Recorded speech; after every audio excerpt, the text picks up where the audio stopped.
Naiz irratian, bigarren kafea.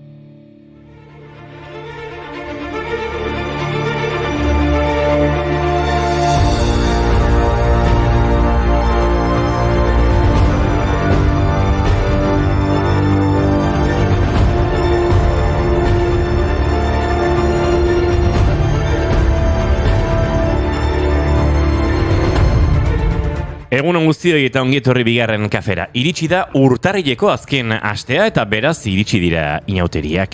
Festa egun handiak datoz Ituren eta Zubieta herrietan. Urtarrileko azken igandearen ondorengo astelen eta asteartean ospatu dituzte jaiak. Nafarroako interes turistikoko jai izendapena dutenak. Gaur Iturenen eta bihar Zubietan eguerdialdean askotariko pertsonaiek gorpuztuko dituzte inauteri hauek.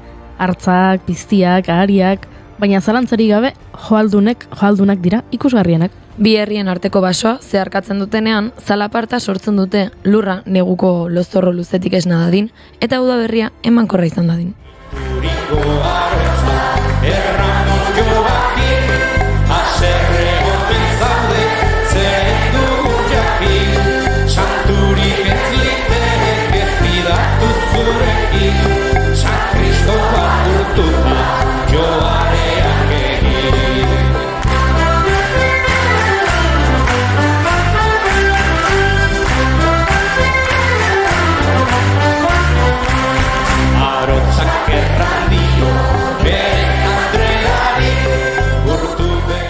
Leitzan eta Sunbilan larun batean aritu ziren mozorro desfileak egiten. Erizainak, toreroak, Alibaba eta Lapurrak, Aita Santua, Jesu Kristo, guztiak elkartu ziren Nafarroako herrietan inauteriak ospatzeko. Eta laizer iritsiko dira Tolosakoak ospetsuenak.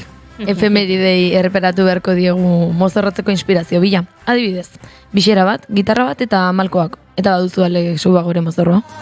Besarnos hasta desgastarnos nuestros labios.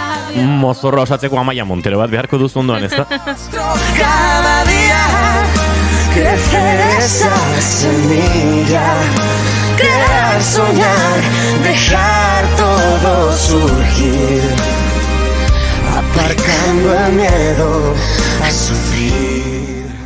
Gaurko egunez jaio zen Alex Subago, gipuzkoar abeslari eta konpositorea. Gure inguruan pop musika estiloa landu duen ezagunenetariko izango da ziurrenik. Bereziki ezaguna da Amaia Monterorekin egin zuen Sin miedo a nada bestia. Zorionak Ubago. Edo beste aukera bat, mikrofonoa eta iorde luzea jantzita Sorkun izan zaitezke. Gaurko egunez jaio zen euskal abeslari eta musikaria Sorkun 1980ko hamarkadan egintzen ezagun Kasbat taldeko abeslari izateagatik eta ondoren Negu Gorriak, Jose Ripiau eta Flitter taldeekin jozuen, beti ere Fermin Muguruzaren oso gertu. Bere bakarkako ibilbidean 4 disko kaleratu ditu eta munduko hainbat musiken eragina nabarmena izan da bere sorkuntzan. Popa, funka, jazza.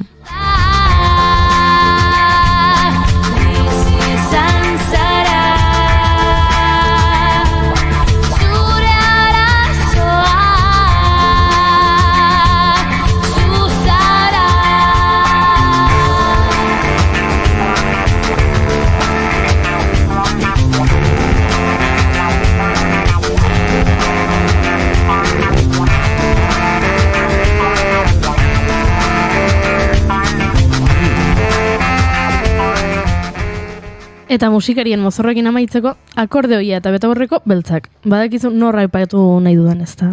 Nahiko garbi geratu zaigu, bai. Ai, Kaxiano, gaurko egunez zendu zelako Kaxiano Ibarguren Bolinaga, 2002an. Euskal soinu jole ospetsua izan zen, Lizartzako itxua ez izenarekin ezaguna. Gaztetan izandako istripu baten ondorioz itxu geratu zen eta ondoren ikasi zuen soinua jotzen, akordeoia handia zehazki. Erromeria eta esteietan jotzen hasi zen, baina gero bere kantu propiak sortzeari ekin zion, arrakasta handiz gainera. 1986an atera zuen lehen diskoa, Itsasontzi baten deitua, eta horko bi kanta guztiz herrikoi bihurtu dira. Itsasontzi baten eta zorionak. Euskal Herritik kanpora nada mate eta ez dakit nola.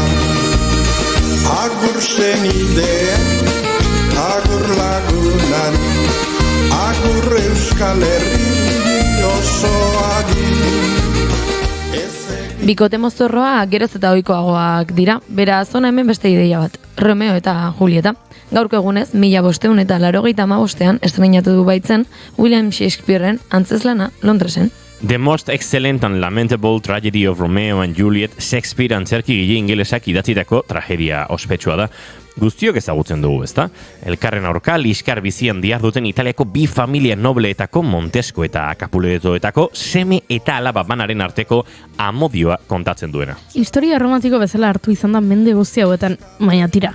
3 egun iraun eta 6 hildako eragin zituen 12 eta 17 urteko gaztetxoen harremanak kontatzen du. Erreferenteak aldatu behar ditugu,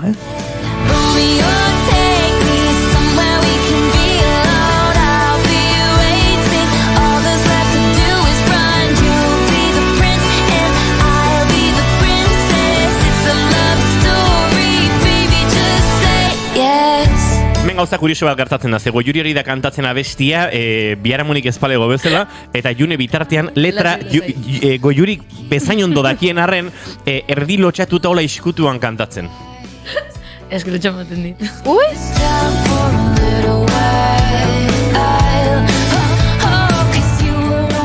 Bueno, hemen referente on bat, eta mozorro errezekoa, bizikleta, kaskoa eta txirikordoa. 3 elementu horiekin, garazi estebez izan zaitezke, Aretxabaletako txirrindularia. Gaurko egunez jaio zen 2002an, zorionak garazi. Eta kirolaren girotik jarraituz, hartu kaiaka eta arraunak eta izan zaitez Joan Crespo Sistiaga, Gipuzkoar kirolaria ur bizietako kabat modalitatean aritzen dena, eta gaurko aritzen zena duela gutxirarte, eta gaurko egunez jaio zena 1988an. Laseudur jelen jokatutako 2019ko munduko txapelketan urrezko domina bereganatu zuen taldeka eta brontzezkoa banakako lehian. Bai, ondo gogoratzen du gainera. Triste dago lurrosoa, ta lurjota itxasoa. Triste dago lurrosoa, ta lurjota itxasoa.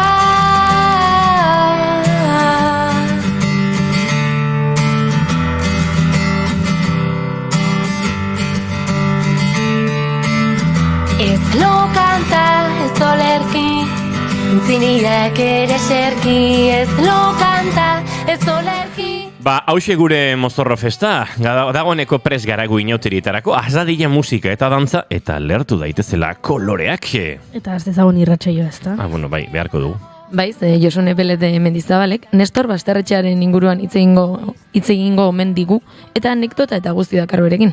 Ara gorputzko operatibako Enara I Domingezek gorputzak erdigunean jartzaren garrantzia hitz egingo digu. Puri-purian dauden telesai eta pelikuletaz hitz egingo dugu, maitasuna, eriotza, drama, realitioa. Eta eneko kaierekin Palestinara begira jarriko gara, hain zuzen ere boikota, desinbertsioak eta zigorrak eskatzen ari diren honetan, asteburuan ere konzentrazio garrantzitsuak izan dira eta Euskal Herrian. Tira, Bortarriak 29 ditu gaur eta astelehena da, ongi etorri guztioi, bigarren kafera, naiz irratian zarete.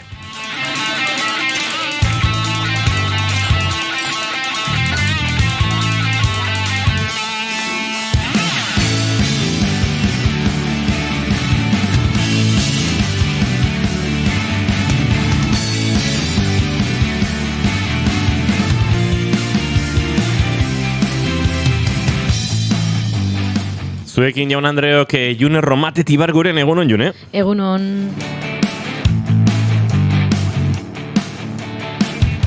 Zuekin Jaun Andreok Goiuri Ezeiza Arandia eta... egunon? Egunon? Bai, tragatu. Jandet. Eta hementxe izketan izaizuen hau, Inigo Asensio Elurbide. Gaur bigarren kafeak 7 eta 12 du, urtarrilak 29, goizak 10 eta 16 minutu, eta hemen 3 urrengo 2 orduetan zuekin bat egiteko asmotan. Ongi etorri, naiz irratian zarete bigarren kafean.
begiratzen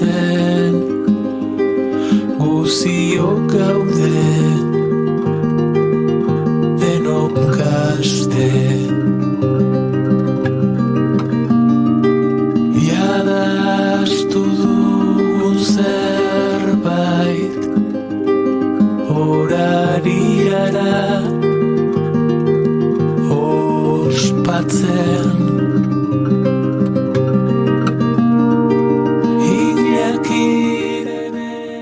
Goizeko 10:18 minutu Rafa Rodaren foto zaharrak kantuenekin abiatuko dugu gaurkoa eta hementxe gure txatean egunon gaztiak ongi etorri Goiuri diote. Bai, bazuen garaia bai. Non ibilizara Goiuri? Baina badakizu gaixo egon naizela. Baina, por Dios, uste non kontatuko zigula ez dakit, ez dakit zeu hartetan oporretan, edo, asmatu? Bai. Ez que, a ber, aste bete etxean izorrauta pasatu zula. Esan baino beto beste Bai. zerbait bai. Bale, asmatu egingo dut. Bai, non ibilizara Goiuri? Bale, esan didate, New Yorken, entzun nuen, kontatu zidaten, New Yorken badaudela lurrazpian tunel batzuk. Eta tunel horietan gauzatxoak agertu direla, judutarrek erabiltzen omen dituzte, tunel horiek ez dago argi zertarako, baino bazegoen zerbait horrela garrantzitsua zegoenaren susmoa. Eta orduan, erabaki dut, pasaden astean New Yorkera bidaiatu eta ikertzea. Gero, bigarren kafean, reportaje bat egiteko. Bakizu zer da honere New Yorken?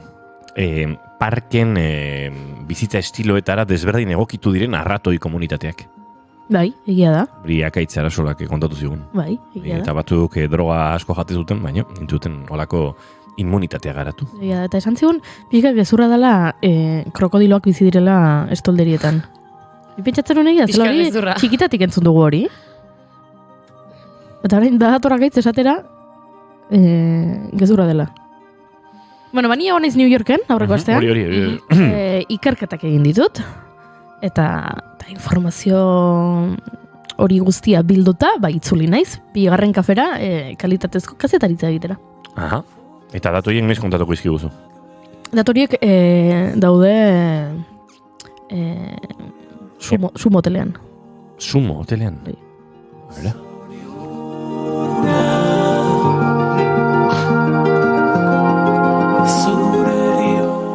June Romatet Ibarguren, zein da zure maite duta? Nik gaur maite ez dedan zerbait ekarri dut. Azkeneko egunetan pasa zait, inauteriak direla eta jendearen sare sozialetan maskaraden argazkiak eta ikustea. Edo, gaboneak baino lehen ere pasa zitzaidan eta piztu zitzaidan hor berriro ere gorroto pixkat hor barruan. Eta da, ze euskaldunak garen hegoaldean gaudenean, baina bapatean irundik Hendaiara pasatzen gara eta ez gaude Hendaien gaude. Edo Donibane Eloizunen beharrean San Jean de Luz gaude.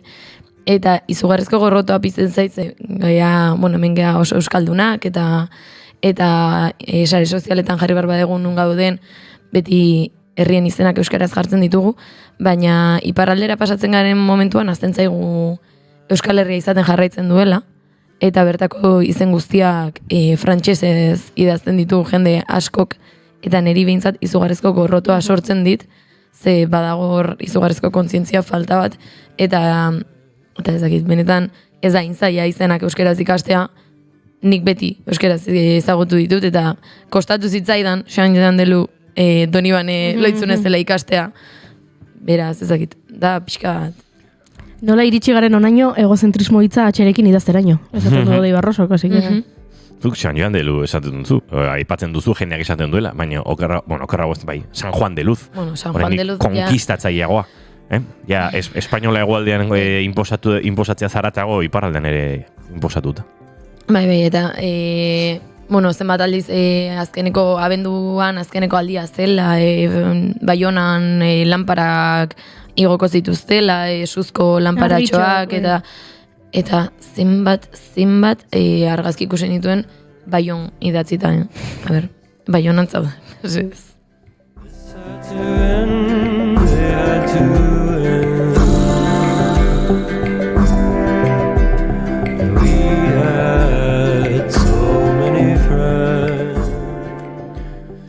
Figuak dio hori, egozentrismoa da, bai, alaxe, odeik abesten duen bezalaxe. Goiuri, zena zure maite duta? Bueno. Bueno. Banator ni hemen, kizon txapa sartzea. Bai, kizon Zer inguruan izango da. Bai. Usaitzen duzu zerbait, ez? Susmoren bat baduzu. Izan daiteke, bai. Bai, beraz, aldez aurretik barkamena eskatu behar dut, barkamena nire ingurukoei, barkamena nire lankidei, barkamena sare sozialetan jarraitzen dauten guztiei, honezkero ikusiko zenuten denek, baina errepikatu egin behar dut. Larun batean, nire urtebetetze festa ospatu nuen, Goiuri 3.0 fest izenekoa, eta bueno, nik nire ingurukoak gonbidatu nituen, niretzako bertan egotea garrantzitsua zen, pertsona oro gonbidatu nuen, eta nik enuen espero zen, 40 pertsonek, esatea, baietz, etorriko zirela, eta esan nuen, baina benetan. Eta, bueno, aurreko astean banekien 40 izango ginela, jatetxe batekin hitz egin nuen, barkatu gabixatu nien 40 izango ginela, baina nien hitzan, kontziente izan, 40 pertsona, zenbat pertsona diren, kale batean poteatzereko gelditu, eta taberna hortatik jatetxera joaterakoan, ikusi nuenean, kale oso bat hartzen genuela, eta manifestazio bat zirudiela. Bai. Eta esan nuen, asako pertsona gea. Eta gero, jatetxean esiri ginen, eta afaltzen ari ginela, begiratzen nuen gora eta esaten nuen. Baina, 40 pertsona hauek, honea etorri dira, nik ala esan da. Ospatu nahi dutelako nerekin ere urte betetzea, baina ze mirari edo ze gauza zoragarri danoi, ez? Eta pixkat xok egoera nago oraindik, oso presente egonitzen, eta nire buruari eskertu behar diot hori, ustet aspaldian baino presenteago egonitzela, momentuan ospatzen pozik eta konstiente, baino hala ere xok puntu batekin, eta mendigoa nire maite duta etorri zien pertsona guztiei, etorri ezin izan zuten pertsona guztiei baita ere, eta oso politia izan zela, eta oso unkitutan nagoela, eta zoragarria izan zela. Gure erregela, ez alduzu uste denik larria, hola banatzea pastela. Hanzten gaituzte ez da berria, badakigutak itela. Iduri luke Euskal Herria bidasoan bukatzen dela. Etikaz, musikaz eta politikaz aritzen dira ardilarruz jantzirik. Handikerietan txikien hitzak maiz ez du izaten garrantzirik. Aspalditik euria ari du zer gira. Nere maite duta asteburuan joan den lagun bati, Javier Daimerik hilda 70 urterekin, Richard Oribe igerilari paralimpikoaren bide lagun ekaezina. Ziurrenik Euskal Herrian garun paralisi dun kirolarien entrenamenduan literatura zientifiko gehien garatu edo behintzate metodologia gehien sakondu duen pertsona, aurretik baziren, Julia Pérez eta Sarra Carracelas bezalako aurrekariak, baina Javier Daimerikek, INEFen ikasketak izan da, Euskadiko IBF-ko edo kirol heziketako irakasle izan da, igerik eta hainbat entrenatzaile erakutsita, lan ikaragarria egin zuen, ez, Richard Oriberen alboan, ez da alperrikakoa, gure kirolak eman duen kirol paralimpikoaren kirolari handiena sortu zuela, dominen kopuruari begira jarrizkero gure kirolak izan duen kirolari olimpikorik handienaren ondoan aritu zen hainbat eta hainbat lehiaketetan, hainbat joku olimpikotan, mundialetan, konporta taldea sortu zuten elkarrekin, entrevista ugari egin nituen Javier Daimerikekin, Londresen, Bartzelonan, Euskal Herrian, buelta asko, asko nekatuko genuen gizona batetik eta bestera, eta beti aurpegi onarekin, beti laguntzeko prest. Duela hilabete pasatxo izan nintzen berarekin Irunen, eta osasuntxu eta indartxu ikusi nuen, dagoeneko erretiroa hartuta, baina gogoz eta beti ere umore puntu horrekin, eta asteburuan jaso nuen berria, bere etxean topatu zutela, azken astean gaizki ibili omen zen, medikutara joan, txera bidali pastilla batzukin, azkenean uste baino larriagoa omen zen, eta jakin gabere banaiz ere, jakin badakit pixkate sustean harrapatu dituela denak, seme eta senideak, lagunak, eta hemendik besarkada Besarka handi bat Javier Raimeriken familia eta lagun guztiari, lagun arteari, dola gutxi Richard Oliveren ama ere zendu zen, eta, bueno, hemendik besarkada bat Richard Oliveri ere hilabete gutxitan kolpe bi eta kolpe handiak jaso dituelako bere bizitzan, eta hemendik nire omenaldi txikia Javier Raimerik handiari. Bazterrak eta egiak,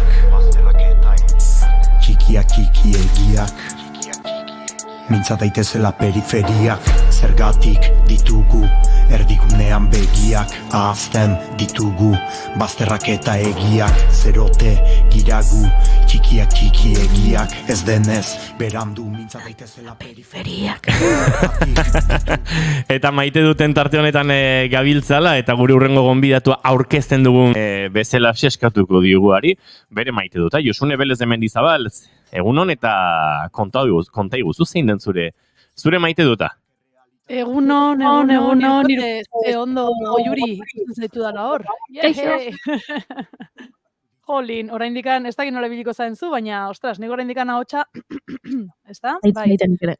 Ui, gehatu zaigu. Bai, ahots urratuen kluba dirudi gaur bigarren kafeak, Ez da estelena delako, Ez gaizki pentsa. Bueno, nire maite duta, badoka zer ikusia gaur egingo duan txiribueltarekin. Orduan, ez dakit nola kontatu hau, bueno, behin aipatu genituen altxorrak, ez da, etxean topatzen ziren altxorrak, bueno, aurreko ostiralean zerbait aurkeztu zen, meagola interesante, ez, kontua da, gero horri buruz itzeingo dudan ez dakit nola egin pixkat misterio. Bueno, ostiralean Gasteizen prentsaurreko bat egon zen, eta zerbait aurkeztu zen, bale? Arte eta kultura munduan, venga, irekita. Orduan, horren harira, asteburu honetan ibili naiz etxean, horrekin zerikusia duen materiala bilatzen. Ze material mota? Bere egunean nik pertsona horri eginiolako elkarrizketa bat. Eta gogoratzen dut, askotan, ez? Bueno, askotan ez dakit, ze garbitu nik etxe askotan ere ez dut garbitzen, baina noizean behin moldatzen ditugu altzariak leku batetik bestera, bueno, mugitze ditugu gauzak, eta esaten, bueno, ni behintzat esaten dut, hemen gauza importanteak, bale. Eta gero da, kriston kaosa, hor, baina, hortxe bilenaz begiratzen, ze gogoratzen nuen, gordeta nuela zinta bat, kasete! Zinta bat. Eta bai, egin nuen garbiketa horrekin zebakizue kasetaritza bizitzan, nik behintzat gordetzen dituen fotokopia pilo bat, idatzitakoa, grabatutako zintak, gauza asko, ez? Orduan, hau gorde nuen maitasun handiz. Duela, 16 urte, eta aurkitu dut etxean, orduan, kuriosoa izan da, hau, gaur goizean ere ibili naiz liburutegian, esango zue, Josune, loti arpegia daukazu, ez? Ibili naiz goizeko 9:00, udal liburutegian, Inazio Aldekoan, zerbaiten bila, eta bertan, ikusten duzuen zinta honetatik ateratako elkarrizketa errekuperatu dut idatziz.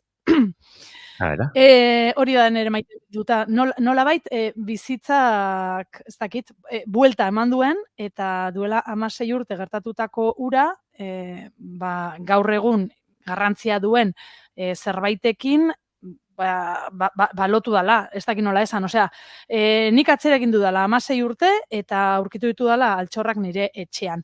Ez dakit asmatu zuen zer izan daiteken ostiralean hemen Gasteizen egondako prentsaurreko hori.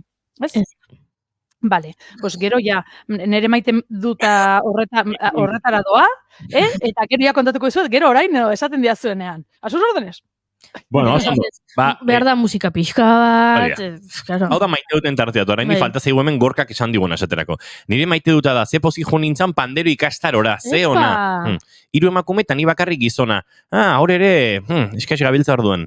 Hori ikusi dut inkesta batek diola Europa mailan konservadurismo eta liberalismo joerak generoen arabera urruntzen ari direla. Alei, emakumeak liberalismo oruntz eta gizonezkoak konservadurismo oruntz. Ingalaterran, Hego Korean, Alemanian, eta beste herrialderen batean egindako inkesta baten araberakoa zen. Eta galdetu dute, Hugo Mayorre galdetzen zuen, ea bala ondaturik Euskal Herrian horrelako joerarik ematen ari ote den ikertzeko, eta bai, hortxe ikusi dut, interesgarra iruditu zaite egunen batean lasaiago irratira saiora ekartzeko, baina, bai, akaso honek gogorarazi, panderoa ez dakit liberala da konservadora den, baina. Baina, ze korrentzu ziren, kontserbadorismoa eta liberalismoa? Bai, pixkate arraroa zen, baina, uste dut, ez zuela planteatzen liberalismoa erabat guk ulertzen dugun bezala. Bai, vale. Pixkate, bai, uste dut ezker eskubi deitu nahi ziola, baina, bai, horren txetapatuko izuete, hemen isa plataforman esan da bezala, Hugo Mayorrek elkarbanatu du asteburu honetan, eta hortxe, bai, uste dute, bazegoela saltxa pixkat. Hala uste dut ezta, liberal minus, konservatif, bai, sex, bai, hor banatzen ditu pixka bat. Bueno, ikertuko dugu lasaiago, eta horre botatzen diren galderak, norberak Hugo Mayorrek geurian ere horrela alda galdetzen zuen, soziologiaren bat prestalako azterketa egiteko geure lurraldeko datu historikoak erabiliz, norbaitek erantzun dio, hemen Twitterren esaten zion, egongo dela, ez, inkestetan horrelako informaziorik eta horrelako segmentazioaren informaziorik, baina, bai, ikertuko dugu, ondo baderituzue, eta tartetxo egingo diogu honi. Panderoa zergatik Gorkak ikasten duen emakume zinguratuta, auskalo Gorka. Egia da hor ere, badagoela analisi bat egiteko kulturaren konsumoari dagokion ez ere generoari dagokion, banaketa horretan, eta Bale, gero, ikerketan, gero aipatuko dugu, baina harrituta nengoen kontzeptu ideologikoekin, eta gero ikerketa hemen ingeles ez dago irakurtzen hasita aipatzen ditu kontserbadoreak eta progresistak, Ez, Alemanian 30 puntuko arrakala dagoela emakumeak geroz eta progresistagoak direla, eta gizonak geroz eta kontserbadoreago. Baina, zuzen dira zuek orbanago, teoria politiko batzuetan oso oinarrian liberala eta progresismoa bateratu egiten dituzte, ez dago...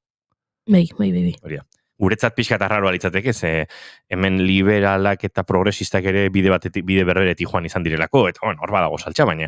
Tira, ondo baderituz gero erreparatuko diogu ikerketa honi, eta bide batez jarriko gara, pixka bat Euskal Herrian hauteskundeetan dauden datuei erreparatzen, urrengo batzuetan, gaur beztigu moramango, baina orain aurrera egin behar dugu, eta Gorka Santestebanen maite dute horrekin, maite duten tartea maitu da, eta orain bai, Josune Belezen Mendizabalek alko dio, misterioari utzi, eta benetan kontatu zertaz ari den.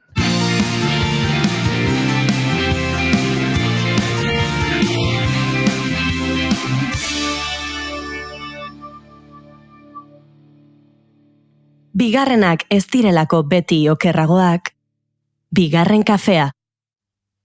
Josune Belezen Mendizabal. Ez dakit nik oso misterio kutsua eman diodan edo zer, pixkat igual nahastu egin zaituztet, baina bueno, zentratzen dudan tiroa, venga, seguro, esan diazu ez dakizuela zertaz ari nahi zen, ostiralean aurkeztu zen. Zerbait gertatu zen, baina guk ez dakigu zer gertatu zen. Baina nik uste dut badakizuela, nik uste dut, baina nik uste ere, Oihartzun handiko prentsaurrekoa izan zela, eta jasta, desbelatzera noa, Nestor Basterretxea, Nestor Basterretxearen jaiotzaren 100. urteurrena ospatuko da aurten. Txillidaren inguruan ere asko entzun dugu egun hauetan, ostiralean izan zen Nestor Basterretxearen txanda, bera dakizuen bezala Bermion jaio zen 1924an, eta ibili zen hau zen oso artista poliedrikoa, denetarik egiten zuen gizon honek, arte plastikoetan, diseinuan, arkitekturan, zinemagintzan, euskal kulturaren sustapenean, denetarik egin zuen, eta orduan honen arira Eusko Jaurlaritzak sustatu du artistaren familiarekin elkarlanean, bere ondarean pixkat sakontzeko, hainbat eta hainbat jarduera Euskal Herri osotik. Ibiliko dira, Arte Ederretako Museoan Bilbon, Otsailan, gero maiatzan ere hemen Gasteizen izango dira beste erakusketa batzuk, Artiumen, Gasteizko Montermoso Kulturunean ere bai ekainan, Eusko Legebiltzarraren Ikurra, bakizue nola barruan, hor, lege biltzarkideak esertzen diren tokian, hor badago eskultura bat, hori ere berarena da, Nestor Basterretxearena da. Obra pilo bat dauka Euskal Herrian zehar, obra publikoa, ikusi dezakeguna Pasaian, Hondarribin, Irunen, Gasteizen, Donostin, denetan. Bai, zer Goiuri? Donostin, Gasteizen, baita Tolosan ere, Tolosan baita ere. Bai, eske denetarik egin zuen. Niretzat pixkat igual, ez dakit ez ezagunena niretzat, diot. Baina bai harritu nau, aukera baldin badukazue ikusteko diseinatu zituen Biok izeneko enpresa sortu zuen, eta bertan altzariak egiten zituen, diseinuzkoak, eta aurreratu zen bere garaietara izugarri, edo Ikea oso berandu etorri zen. Zenik ikuste ditut hor, gauza batzuk, eta esaten dut, wow, hori bai da moderno kontzeptu hori, ez da, oso abanguardista izan zen bera. Jorge Oteizaren oso laguna bebai, eta nik uste dute mendeurren polit-polita izango dela. Gasteizen bereziki ere maite dugu, gurean daukagulako Gorka Basterretxea dela bere semetako bat, eta hemen bizi da, Gorka oso ezaguna ere kultura munduan, zuloa liburu dendan, komikiak, espezializatua dagoen denda berezi horretan, alde zarrean urteak indituelako lan, Gorkak, eta bera dabil ere bai pixkat hor jarduerekin arduratzen eta antolatzen ari den jarduarekin, eta gainera, familiak, Basterretxea familiak, holan dokumentazio eta artxibo eta, legado mailegu handi bat utzi dio Artium museoari. Eta... Nik aitortu behar dut gauzatxo bat. Espero dut herrietarik ez jasotzea, honengatik. Baino, nik badut lagun bat Gordailuan egiten duena lana, badakizu Gordailuak egiten duela artxibo eta lan izugarria Euskal artelanena eta obrena, eta beste bat gauza. Eta Nestor Basterretxearen familiak beraien ondarearen zati bat Gordailuari eman zion, eta handago Gordailuan, eta nik gertutik ikusteko aukera izan nuen. Kuxkuxeatera joan itzen, zenion, erakutsiko didazu mesedez hemen dagona, eta orduan Gordailuan erakutsi ziaten hori bai oso zainduta, eskularruekin, dena behar bezala, eta eritu nintzen kuxkuxeatzen Nestor Basterretxearen obra. Ez dut berriro esango, zenbatetan esan dugu, Gordailutik saio bat egin behar genuela, eta bien hango da. Goiuri, zure errua izango da. Nere errua izango da, piztina bat dagoela Gordailuan. Tira, gure mikrofonak piztinan gaizki xamar. Nahiko poletia da. Garbitzeko noski eskultura handiak eta horrelakoak ematen dituzte. Ez bainatzeko. Ez. Tira, orduan. Baina igeriliko bada. Ezin dago igerilikotik egin, irratxea. Baina hortarako... Barrutik. Igual eskularruekin eta txanoarekin, bale, ondo. Igual hortarako, ez dakit, Lanzaroteko igeriliko batetik egiten dugu saioa. Ez? Egia da Euskal Herrian nahiko Lanzarotiko dagola azken aste hoetan. Bai. Ez dakau, enbidia hondirik, izea hondia dabil eta, hemen ere, bai. Lanzarotiko ematen du, ez dakit, Iruñako...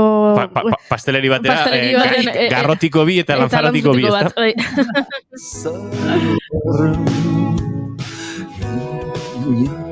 Zaren, joan gara Lanzarotera eta nik ez dakit Josunen nondik zebilen ja. Galdu dugu. Bueno, ja deskubritu duzuela zertazari nintzen, Lanzarotetik egingo dugu, Hondarribira egingo dugu salto. Begira, lehen galdetu didazuenean maite dutaren tarte horretan zer, ni pixkat ez, izugarri emozionatu nintzen, ze atzo, holan, patxadas eta lasai, eta pixkat bizikletarekin ibili nintzen hor bueltaska luze bat aspaldiko partez egiten, Lanzaroten dugun Euskal Herrian, dugun eguraldi ederronekin, eta gero behin, llegatu etxera, dutxa hartu, ez da gizer, lasai hartu denbora sofan, erlajatuta, eta esan nuen, banoa begiratzeanik, gizon honi egindako elkarrizketaren, puzlea, ez? Eta berezia izan da, ze lehen esan dizuedan bezala, aurkitu dut hau eta entzuteko gogoa daukat, kaseta, garai horretako Josunek, zenolako galderak eta zenolako tonoarekin egiten zuen, 2008an. Osea, ze pasa dira 16 urte, ez? Bai. Dira, bai. Jolin, osea, ba hori, ara junintzen. Ni junintzen elkarrizketa egitera bere baserrira, bere etxera Jaizkibelen. Orduan, Goiuri, zu gordailuan, baina ni hortxe ibili nintzen bere zean, osea, bere lan egiteko tokian. Eta, bueno, ni joan beldurtuta erabat. Gizon honen aurpegia, presentzia, jarrera, ostras, netzat bazen norbait, bueno, netzat eta Euskal Herri osoarentzat, eta pentsatzen nuen, ez dakit, lan serio xamar hartuko ninduela edo, keba.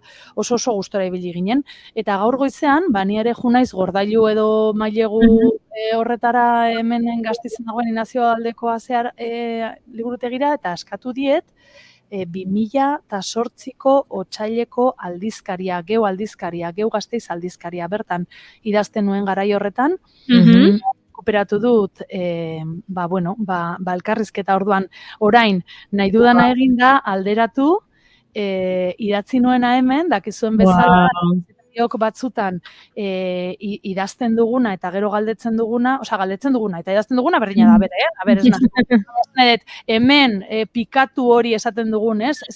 Karo, zinta hartzen genuen eta taka, gero dana ordenagailura pasatzen genuen eta gero hortikan filtro bat egin eta gauza batzuk entzen zenituen eta beste batzuk jarri.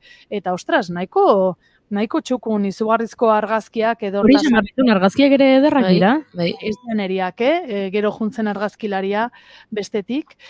Eta ez hau bakarrik, baizik eta ja maitzeko puzle hau, osea, aldizkaria lortu dut, zinta agertu da, entzun nahiko nuke, lotxatuko nintzateke bebai, baina behitu, streamingen bidez ikusten duzuenok, ikustu duzue zelako begirada sakona ere bazuen, baina oso jatorra, eta ez dakinik nola ikusiko ninduen berak, ez? 30 ez da ingazte, baina, ni holan humila eta bere baserrian bere etxean sartzen, eta hortxe xeri ginen, eta perfecto egon ginen, oso ondo, eta maitzerakoan, begira hau da,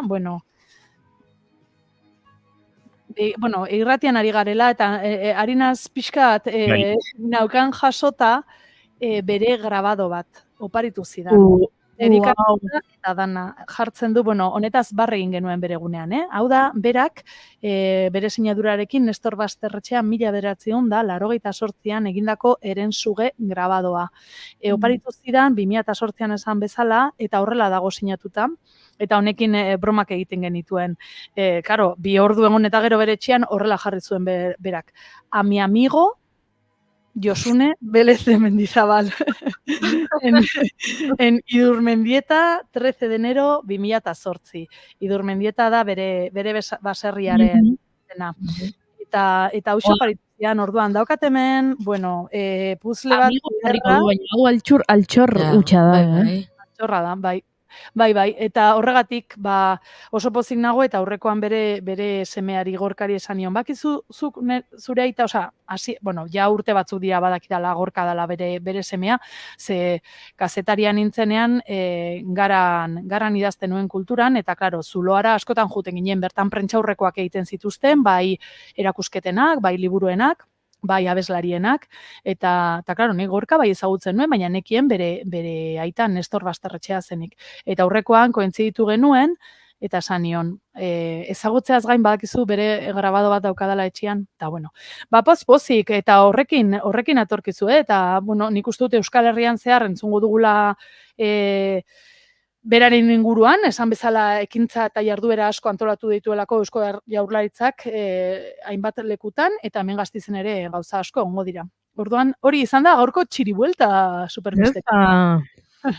Josune Vélez de Mendizabal, zure grabatu hori honen batean erakutsi barko diguzu, eta hortarako gonbiatu barko gaitu Gasteizen. Bale, gonbiatuko zaituzte zuek, 1, 2, 3, ez 40. Goiuri, grazia inditze, ni gauza bera, nik gonbidatzen dut kristo guztia, baina neria, uztailan denez, jende oporretan dago. Eta, askoz jota, igual, nik ustut iaz, 20 bat edo elkartu ginela, baina, etxean.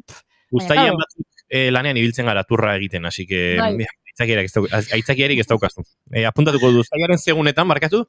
14. Uztailaren 14. Karramarroa naiz.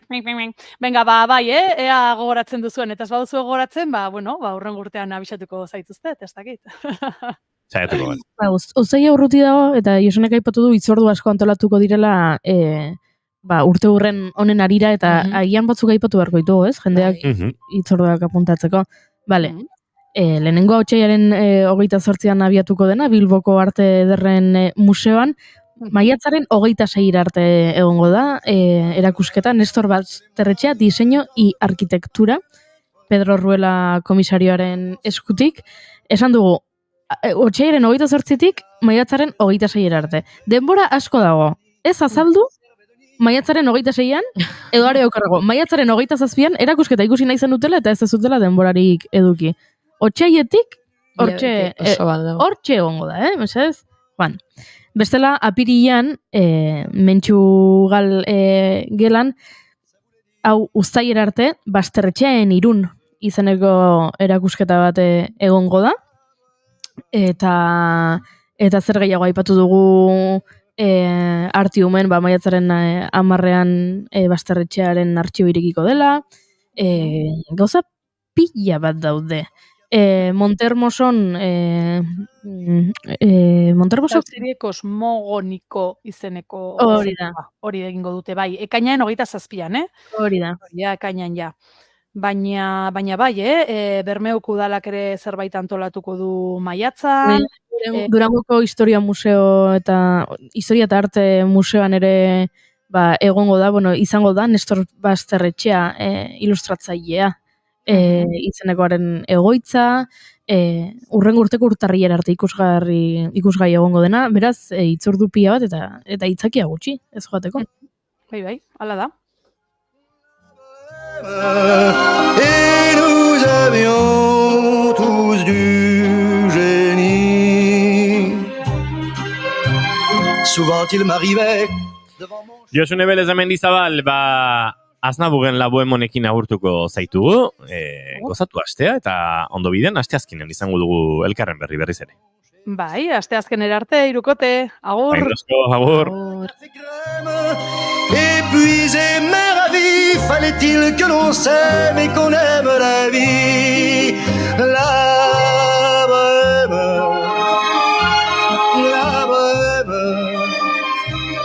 ça voulait dire on a 20 ans. La bohème, et nous vivions. Goizeko 10 eta 50 minutu izango dira 7 segundu barru, beraz 10 gutxi, eta gu bagoaz aurrera mentxe bigarren kafean.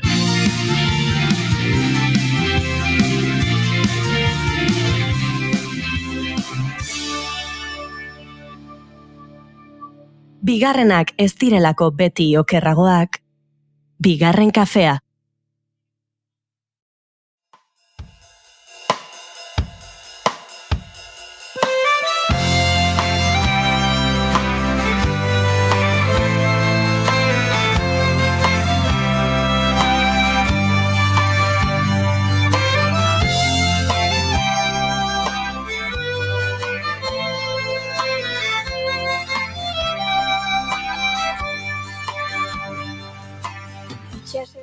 Lehen aipatu dizuegu, Hugo Mayorrek elkarbanatu duen ikerketa hori, John Barnardokek Financial Timesen egindako artikulu baten argitaratzearen arira, eta emakume eta gizon izatearen baitan gure joera politikoen arteko arrakala ere badagoela. Hemen aipatzen du artikuluak Z generazioa oso progresista dela, bereziki progresista hainbat arlotan. Progresista termino estatu batu horretan. Ez da, askotan, ezakitez, astentzarenean pixka bat politikaren munduan interesa sortzen zaizu eta gaztea zara eta entzuten duzu badagoela Democratic Party eta Republican Party eta uste duzu Democratic oso ezkerreko alderdi badela eta Republikan oso eskuinekoa dela eta estatu batuetan biak dira eskuinekoak, batu beste baino gutxiago, baino biak horrela, orduan, Analisi hori bera Espainiar estatuan egintzen ezake. bai, Alderdi sozialista ezkertiarra dela esatea ere, ez dakit, teoria politiko hartuta, eta ez ja iritzi politikoak edo, nahiko komplikatua da. Azken finean, politika kapitalistak aplikatu dituen, ez dakit, zaila da hori herrialde orotan, baina, badago horrez, keinu txikitan, diferentzia txikiren batzuk badaude, segun eta gobernu sozioak ere zein izan diren, alderdi sozialisten joerak batzuk edo beste izan dira, eta, logika, estatu batu horretan, ez esango nuke logika guztitan, progresismoa, izan ditekeela, partitokraziaren maten balin badugu behintzat, joera nahiko mugatu bat. Azken finean, norbera izan daiteke oso progresista ideietan, eta hortaz ari da hasiera batean, gero, boto ematerakoan, progresismo ere bihurtzen da, ez, alderdikraziaren menpeko zerbait, eta hor, logikak akaso beste batzuk dira. Baina mentxe, aipatzen duena da, arlo batzuetan oso progresista izan daitekeela Z generazioa, eta beste batzuetan berriz oso kontserbadorea.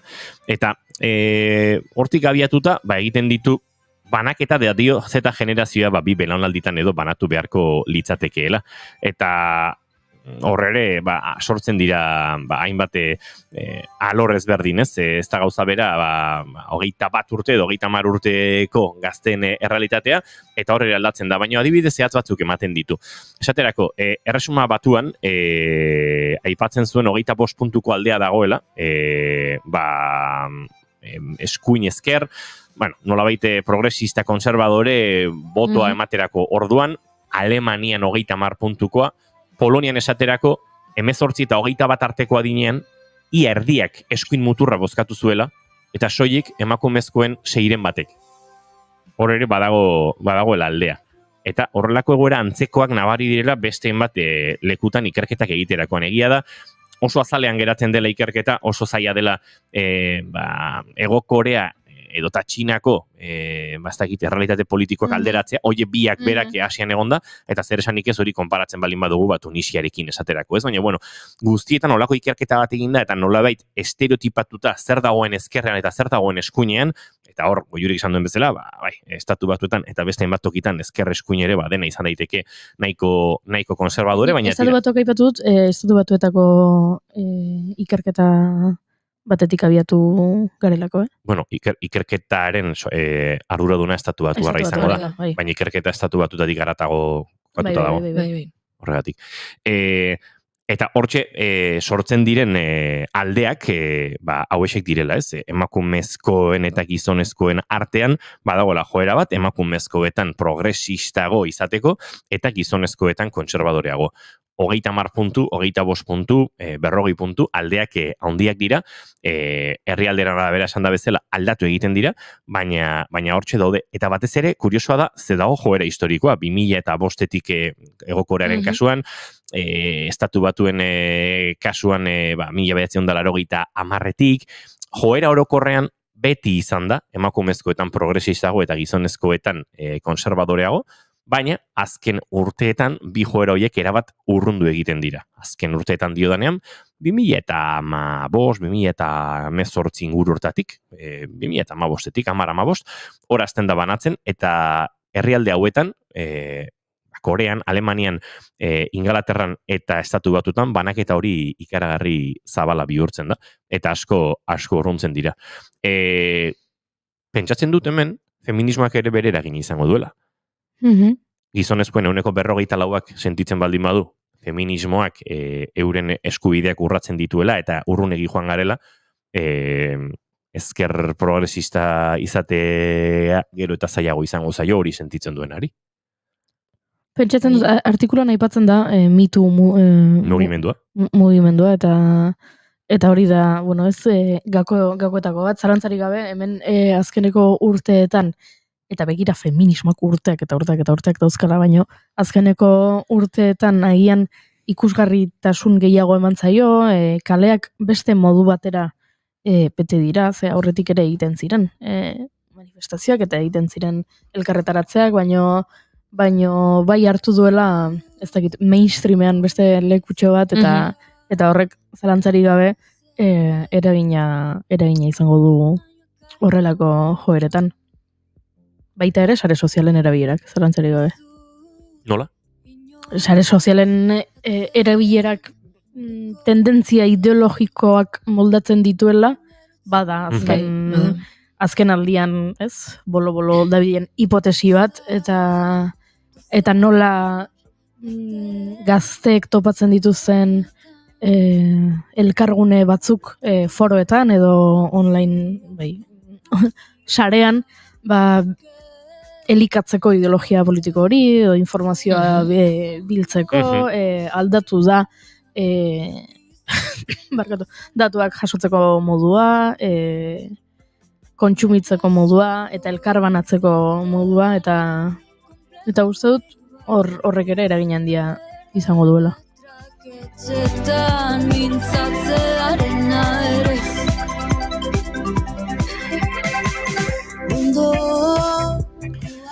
A New Global Gender Divide is Emerging, hori da artikuluaren izenburua, eta Googleek azkar eramango zaituzte Financial Timesera, bestela, esan da bezala, Twitterren ere hortxe dago, Hugo Maiorrek aste honetan elkarbanatu duen artikulu hori, eta bide batez arrasago egingo bazaizue guk ere oraintxe bertsiotu dugu John Bart Murdochen artikulu bera, norbaitek gehiago jakin edo sakonago irakurri nahiko balu, hortxe eskura izateko, baina hauexek erabiltzen dituen ideia nagusiak, eta tira hortik gure ardura, gure erronkatxo hartzea, eta da saiatzea hori Euskal Herrian nola gertatzen ari den aztertzea, errolako daturik egon beharko luke, normalean azken hainbat urtetako hauteskundeen segmentazioa egongo da, eta orain hasi beharko duguna da markatzen, ea Euskal Herrian esaterako hauteskundetan dagoen alderdietatik, zein kokatzen ditugun liberal, zein kokatzen ditugun konserbatzaile, zein progresista. Zenbat ikerketa egin behar ditugu, gehiegi, Ez da lan erresa,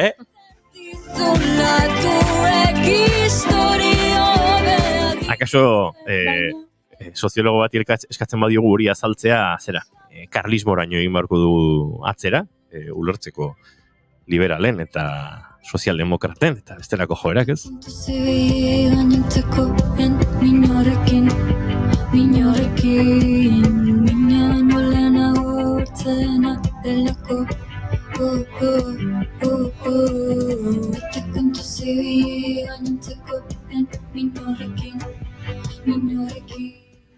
Hogeita 3 segundu, oraintxe goizeko 11etarako eta gu estudio zentraletara goaz azken ordukoaren bila, antxe dugu presteta Egoi Belategi lankidea. Egoi Belategi, egunon? Egunon baita zuei ere, pasaden astean atxilotua izan eta epaiaren aurretik igaro ostean urtarrilaren 23 honetan dagoeneko aske utzi zuten kargupean beti ere, gutxienez 2 emakumeri osteopatia kontsulta batean sexu erasoa egiteagatik akusatutako gizonezkoa segurtasun sailak gaur goizean jakitera eman duenez. Testuinguratu dezagun guztia, Lakuako segurtasun sailak jakinarazi zuelako asteburu honetan urtarrilean jarri zituztela salaketak 2 emakumek kabinete batean sexu askatasunaren aurkako jarrerak eta ukituak jasan zituztela esanez, osteopatia kabinete batean. 2 kasuetan erasoa egin zuen akusatu eta biktima kontsultan bakarrik zeuden gertakarien unean eta ondorioz 2 emakumeek beldurra izan zuten beren saioetan gizonak izandako jokabide hori dela eta. Ertzaintzak kaltetutako pertsona gehiago egon daitezkela susmatzen du eta ez da baztertzen ondorioz salaketa gehiago iristea ere datozen orduetan kasoa publiko egin ostean. Itaia antolakundeak beraldetik protesta egitera deitu du gaur arratsaldeko 7:30 Tolosako Triangulo plazan gertatutako erasauek salatzeko baita ere. Eta Zarautzen berriz adingabe batek jasandako sexu erasoak gaitzetsi zuten Zarautzen asteburu honetan Xabier Txurruka Zarauzko alkateak esan duenez, biktimaren eskura jarri dituzte udalaren baliabide guztiak. Gure herrian gertatutako sexu eraso salaketaren aurrean, Zarauzko udaletik gure gaitzespenik gogorrena adierazi nahi dugu. Biktimari eta bere ingurukoei gure laguntza eta hurbiltasuna adierazten diegu. Beraien eskura jarri ditugu dagoeneko berreskuratze eta erreparazio prozesuan laguntzeko behar duen informazioa eta udal baliabidea. Eta gai ez aldatuz esango dugu baitere, etxebizitza politikei buruz Eusko Jaurlaritzak gaur Barakaldon antolatutako nazioarteko biltzarraren inaugurazio ekitaldian protesta egin duela gizarte inklusioaren aldeko Berri Otsoak plataformak. Zergatik, Lakuaren nolabait jarrera bikoitza salatzeko, diru sarrerak bermatzeko errentan lakoak egindako murrizketak salatu dituztelako protestaren ostean edabidei bidalitako adierazpenetan. Desagertuko dira lanbidean etxe bizitzarako prestazio zagarria eta gizarte zerbitzuen larrialdetarako laguntzak. Prestazio horien leku etxe bizitzarako prestazio ekonomikoak betetzen du. Eta prestazio horrek, gutxienez, 3 urteko inskripzioa eskatzen du, etxebideren Euskal Etxebizitza zerbitzuan.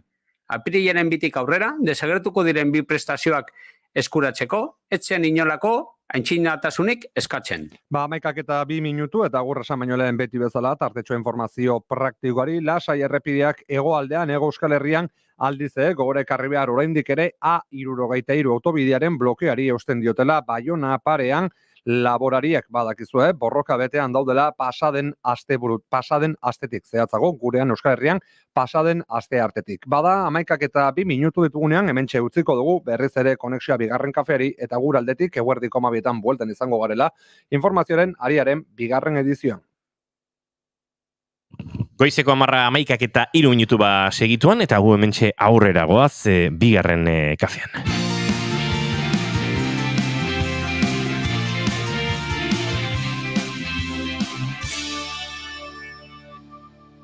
Bigarrenak ez direlako beti okerragoak, bigarren kafea. Esan dako 11:03 minutu eta aurrera goaz gure urrengo gonbidatua aurkeztera eta June Romatetek gidatuko gaitu. Hain zuzen ere urrengo minutuetan bagoaz, esan da bezala aurrera hementxe bigarren kafean. Galdetu gabe erantzun ez da nahikoa, baino bazatoz. Bertsio asko den aldatu ni ere bai, bat gehiago. Egunero pixka bat aztu igande hontan, bizi osorako.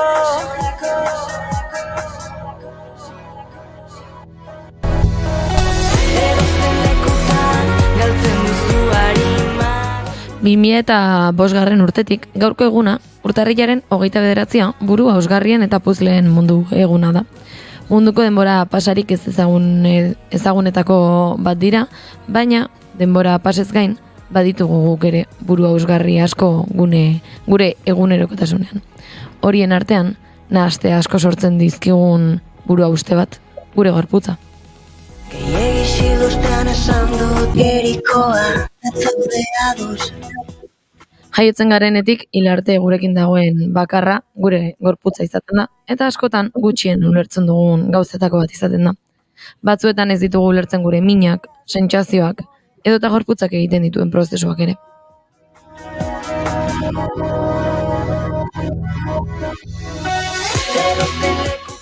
Azken urteetan geroz eta gehiago entzun dugu gorputzak erdigunean jarri behar direla eta ulertu egin behar garela.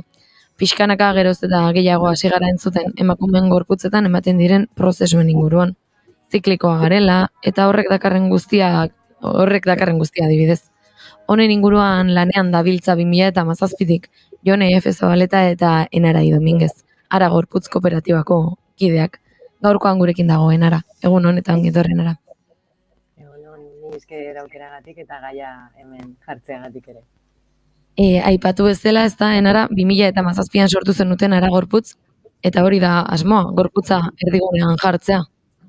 Bai, hori zen, 2017an izan zen nolabait ofizialki, baina esan beharra dago ere bai, Jon eta biok, urtea batzuek lehenago ere bai ibila ginela gure hilerokoen prozesuen beraketa propioetan, eta hori izan genuela bultzada handia ikusten dugulako, ikusi genuelako, eta oraindik ere ikusten dugulako, gai hortaz hitz egin behar dugula, behin eta berriz.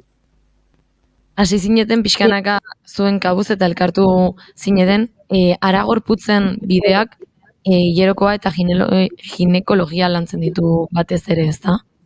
Bai, hori izan da gure abia puntua, guretzat hori izan bezala ezinbestekoa izan zen, eta haustura puntu fuerte bat izan zen, gure hilero propioek zer egin zuten jakitea gure gorputzetan, eta azken garai honetan bagoaz ere bai, nolabait abia puntua galdu gabe, guretzat paradigma ziklikoaren kontua, hori kultura oso baten pista asko ditu, nolabait, eta hortikan, zabaltzen ere bai beste ziklo batzoi erreparatuz, azken garaien gehiago gabiltza igual, feminismoa lantzen, ekonomia feminista eta hori ikusten dugulako ere bai badirela hainbat kontu ez ikusgarriak direnak, baina eta ezinbestekoak direnak bizitza edo guk aipatzen dugun bizitza on baten alde egiteko. Ara gorputz sortu zenuten, zuen informazio hori garatu eta horretaz gain tailerrak ere eskaintzako asmotan, ezta? Zein tailer edo lanketa eskaintzen dituzue? Bai, gaur egun bagabiltza, emakume etxeetan, emakume talde ezberdinekin lanketan gabiltza hasieratikan, bai hilerokoa lantzen eta baita ere guk autokudeatutako ginekologia edo ginekologia taldean deitzen diogun kontu hau, ze gertatzen da hilerokoatik sartzen garenean, badakigun bezala emakume bezala gizarteratuak edo uteroa daukagun gorputzak min asko eta sufrimendu asko eta nolabait ez ikusgarria den asko bizitu dugula gure uteron bueltan, ez da, orduan horri tira behar ikusi genuen zegoela beharra jarraitzeko gaiarakatzen eta hortaz ere ginekologia lantzen dugu taldean egiteko behak eta hauek. Hortaz gain izango zirela gehiago ekimen puntualak edo eskaera etortzen dire eta egokitzen gara taldeetara eta badaukagu programa finko bat dena hilerokoa eskoletan deitzen diguna, aurten laugarren edizioa egin dugu, 5. prestatuta daukagu ere bai, Gipuzkoako Foru Aldundiaren laguntzarekin, eta hemen gure ildoa nagusia da hori eskoletara iristea, 5. eta 6. mailako aurrekin gaia lantzea, denakin, haur guztiekin, eta baita ere eskolan bertan dauden heldu guztiekin. Gure naia beti hori da, pentsatzen dugulako aurrez gain, ondoan inguruan dauden pertsona heldu, bire lagun guztiek informazio berdina izan behar dutela, eta guk azkenen ere gure naia da eskola bakoitzean programa horiek txertatzea. Ez bakarrikan gu joatea, nolabait, txapa sartzea, lanketa bat egitea, pentsatzen dugulako gaiak badituela ertz asko, oraindik ere asko dago egiteko, eta hortik hangoaz poliki gaia lantzen. 5. eta 6. mailan aipatu duzu, eta irakasleak aipatu dituzu, haur guztiak esaten duzunean, zakildunak ere bai? Bai, hori da, bai.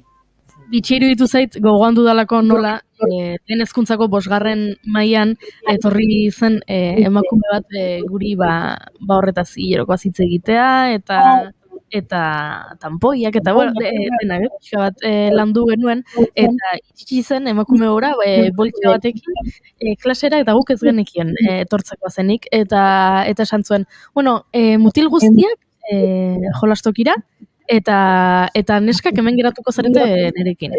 Eta mutil guztiak joan egin ziren, da geratu ginen, 12 bat edo izan ginen neskatoak gelan, eta 12ak eta entzuten, eta oso interesgarria, baino hitz egin genuen hori, lotxaz, eta ez da lezer gertatzen komunera joan behar bali mazu, eta motxilatik atera tanpoi bat, baino gerora, gure artean askotan komentatu izan dugu, baina guri esan balin bat ziguten, ez dela barre egiteko zerbait edo lotxaz dela, zergatik ez zauden mutiliak gela horretan guri hori esaten zigutenean, beraiek izaten ziren gerora barre egiten zutenak guk tanpoi bat eskuan genuenean, beraz, entzun behar zuten diskurtso hori, pozten naiz hori aldatu dela entzutean.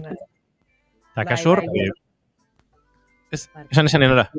Ez, guk bere momentuan egin genuen hausnarketa eta guk helduak garenokin, beti, hilerokoa lantzeko guretzat ezinbestekoak dire babes espazioa. Da guk egin behar ditugu gure barne lanketak eta iritsiko da momentua, edo zenbait espazioetan bagoaz irekitzen markoa, baina bai pentsatzen genuen gure mina, zauriak eta partekatzea babes espazio batean izan bertzuela, baina hori da, gero esaten genuen aurrak, oraindikan pentsatzen dugu toki neutroago batean edo daudela, eta ez dela para nada justoa, hor gelditzean eskak edo bulba dutenak, eta besteak jolastera jutea, hori ere oso adierazgarria delako, bakoitzak non jarri behar duen arreta, orduan bai gainera, hori ezakila duten aurrekin lankera izaten da izugarria, askok ez dakite zer den hilerokoa, baina badakite mina lotxa eta naska, orduan aipatzen dute hori, orain esaten duzuna, ezinbestekoak dira ekuazioan, eta txikitatekan poliki-poliki gaia zentzutea guretzat lanketa oso ederra izaten ari da.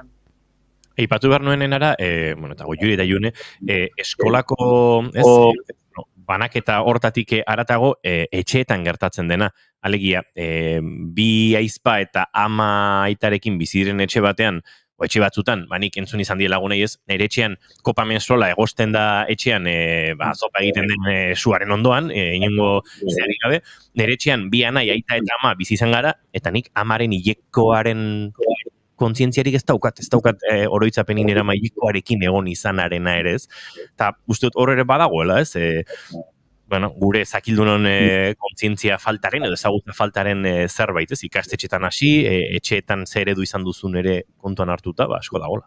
Ja, hori ere nabarituko da geletan, ez da, ara, hori jasotzen duzute aurrengandik, badago diferentzia hori nabaritzen da? Bueno, guk beti aipatzen dugu eta onartzen dugu eta oso asko mirestu nahi dugu egin den lana orain arte, baina oraindik ere batzuetan entzuten ditugu, hau ja da naturala, ez dago taburik, ez? Eta hau ez da guztiz egia. Gustatuko litzaiguke eta ia da gure burbuietan edo ez gure talde feministetan, gure lagunekin, goazera pausoak ematen, ikusgarritasuna aipatzen zenun ere bainigo, ezinbestekoa da, hau denak goaz elkarrekin edo denak goaz edo ez goaz, esan nahi dut, hilerokoaz hitz egin barko genuke eskoletan, enpresetan, proiektuetan, ez bakarrikan emakumeon gauza txori, ez? Nolabait hau marko luke guztiz txertatuta gure gizatean, ze denak gara, guri asko gustatzen zaigu esatea, denak gara ez hileko baten ondorio, ezta? Orduan, hori ja bada nahiko garrantzia esateko, ostras, gai hau bada zentrala, ze gure gain, ziklo hau bizi dugun gorputzen gain, egunero gertatzen dagoen zerbait da, ez bakarrikan odola daukagun edo fluxu gorrea daukagun egun horietan, baizik eta egunero daukago eragin bat. Orduan, bai, ikusgarritasuna alde guztia, bakoitza bere neurri eta bere prozesu propia jasotzen, baina ezinbestekoa da, bai, popak egostea airean, ikustea odola, bai, bakoitza bere markoa eta bere gaitasunak zerbitzura jartzea, gai honi behar duen tokia egin dezagun elkarrekin. Eta, geletatik esan dezue emakumeen etxeetan eta aritzen zaretela, hor, adineko emakumeekin elkartzen zarete, eta ze bizipen elkartzen dira hor, egongo dia ziurrenik, agian emakume gazteagoak, eta aipatutako naturaltasun horretarantz doazenak, baina agian helduagoak oraindik ez dutenak hala ikusten. Bai, normalan eta jarretara hurbiltzen direnak askotan izaten dire gaia zentzun dutenak, edo beraien registro propioak egin dituztena, baina bakardade batean, eta behar dute taldea, zeguk ere bai, ez, igual, hasieran ez dut aipatu, baina gorputzen hilo nagusia da, guk gure prozesu propioak, zeion eta biok, plazaratzen dugun guztia da guk bizitu dugulako. Hau da, guk gara lehenbiziko esperimentu sujetak, eta gero plazaratzen ditugu prozesuak beste batzuentzat, ez?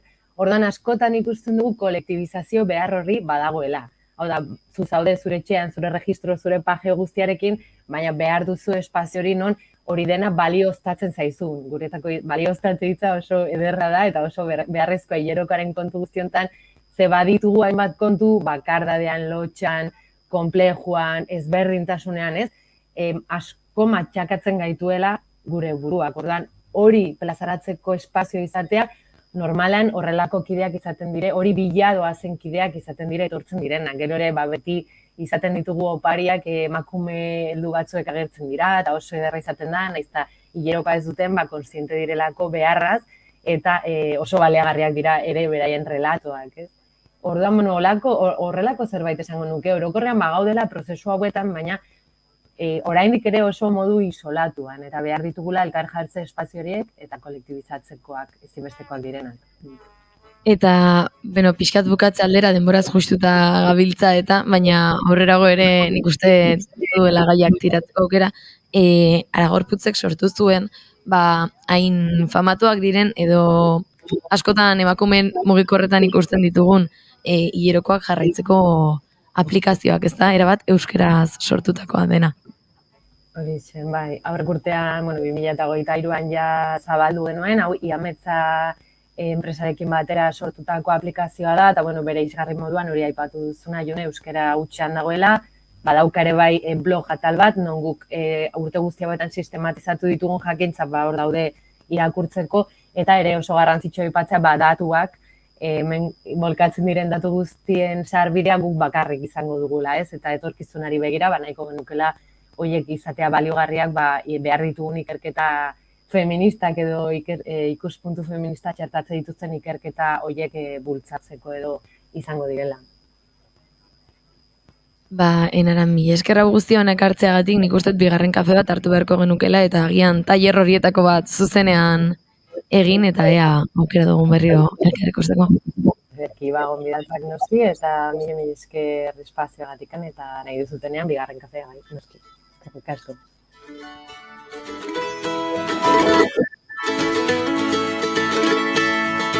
Ez eman hautatzeko itxasoa eta lehorraren artian.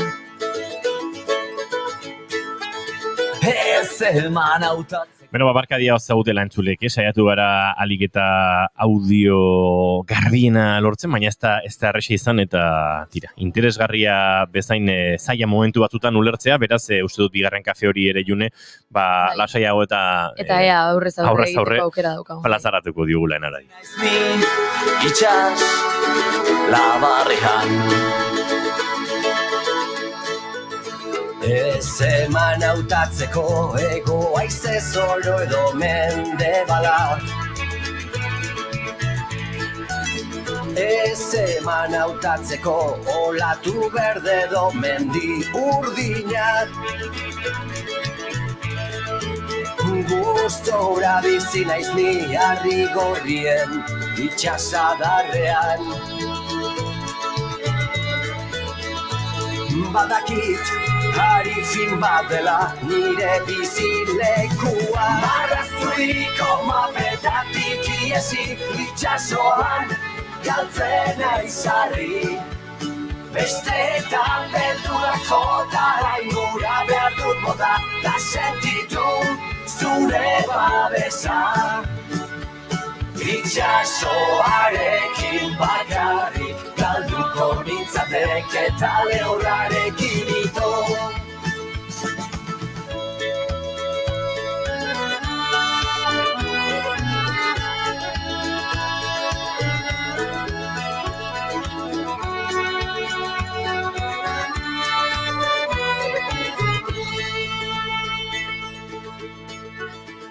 Ez eman hautatzeko itxasoa eta lehorraren artian.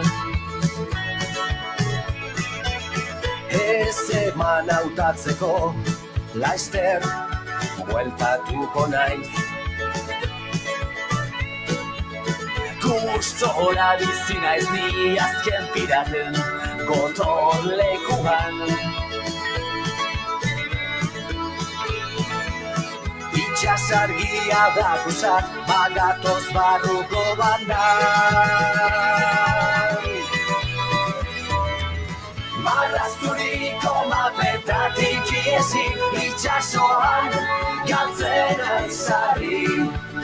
Besteetan beldurak jota ingura behar dut bota da sentitu zure babesa. Itxasoarekin bakarrik galduko nintzatek eta lehorrarekin ito. Itxasoarekin bakarrik galduko nintzatek eta lehorrarekin ito. Alde erantziz. Amets Jordan Arrieta eta Egoitzar Biola Albeniz.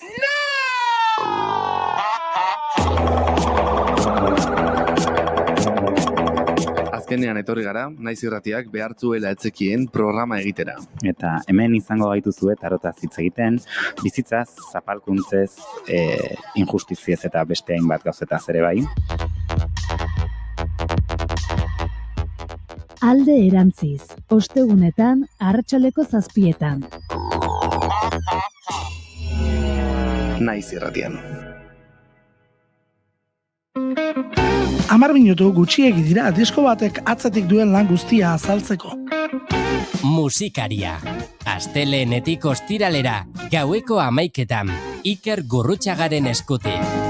Naiz Irratia. But don't be unkind. It don't mean I'm blind.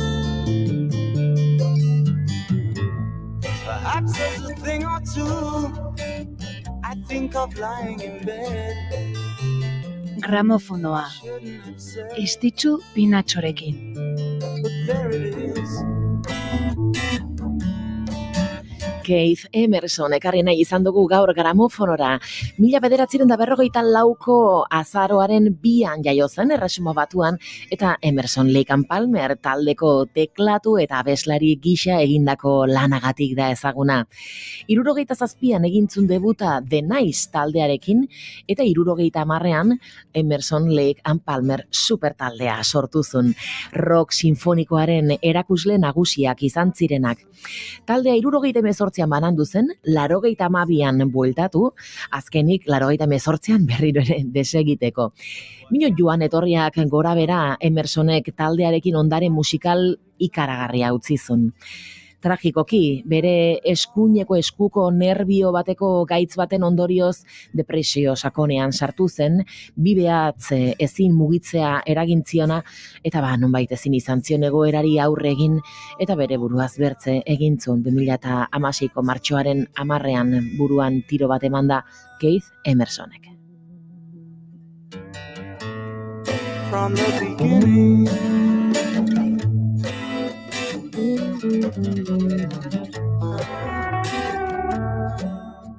Jada entzun gai duzue gramofonoaren azken saioa. Gure webgunean eta podcast plataformetan.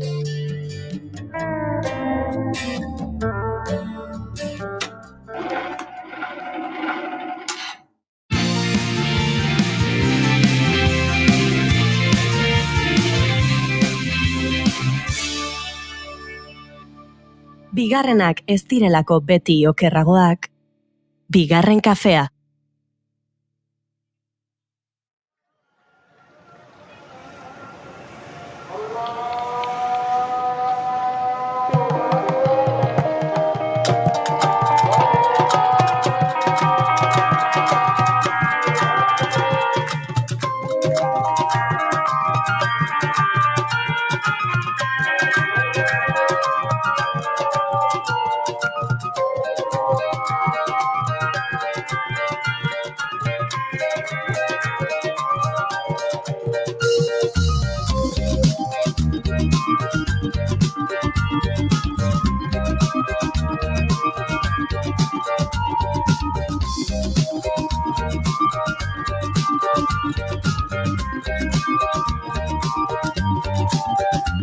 Oso trebezin batzen hemen ezabatarri nundan Zubeterik gizotzaitzia Leki unia bestiak alizan itzen eriotza begi eta mizi ederrako baten amesten Oso trebezin batzen hemen ezabatarri nundan Zubeterik gizotzaitzia Leki unia bestiak alizan itzen eriotza begi eta mizi ederrako baten amesten Goizonta Palestinako herri txiki batetan hau batzitzen delarik bere aman besuetan Inde hontako handiak irratzatzen meio piantzen materna saledetege hela betian Ondeskantitxo gintzazi zurean aia doletan nulana hidik izatea horta gizia Hostian ikriesti komprentiko sekulan Nula pito zumadokatzen den kontzetzea unian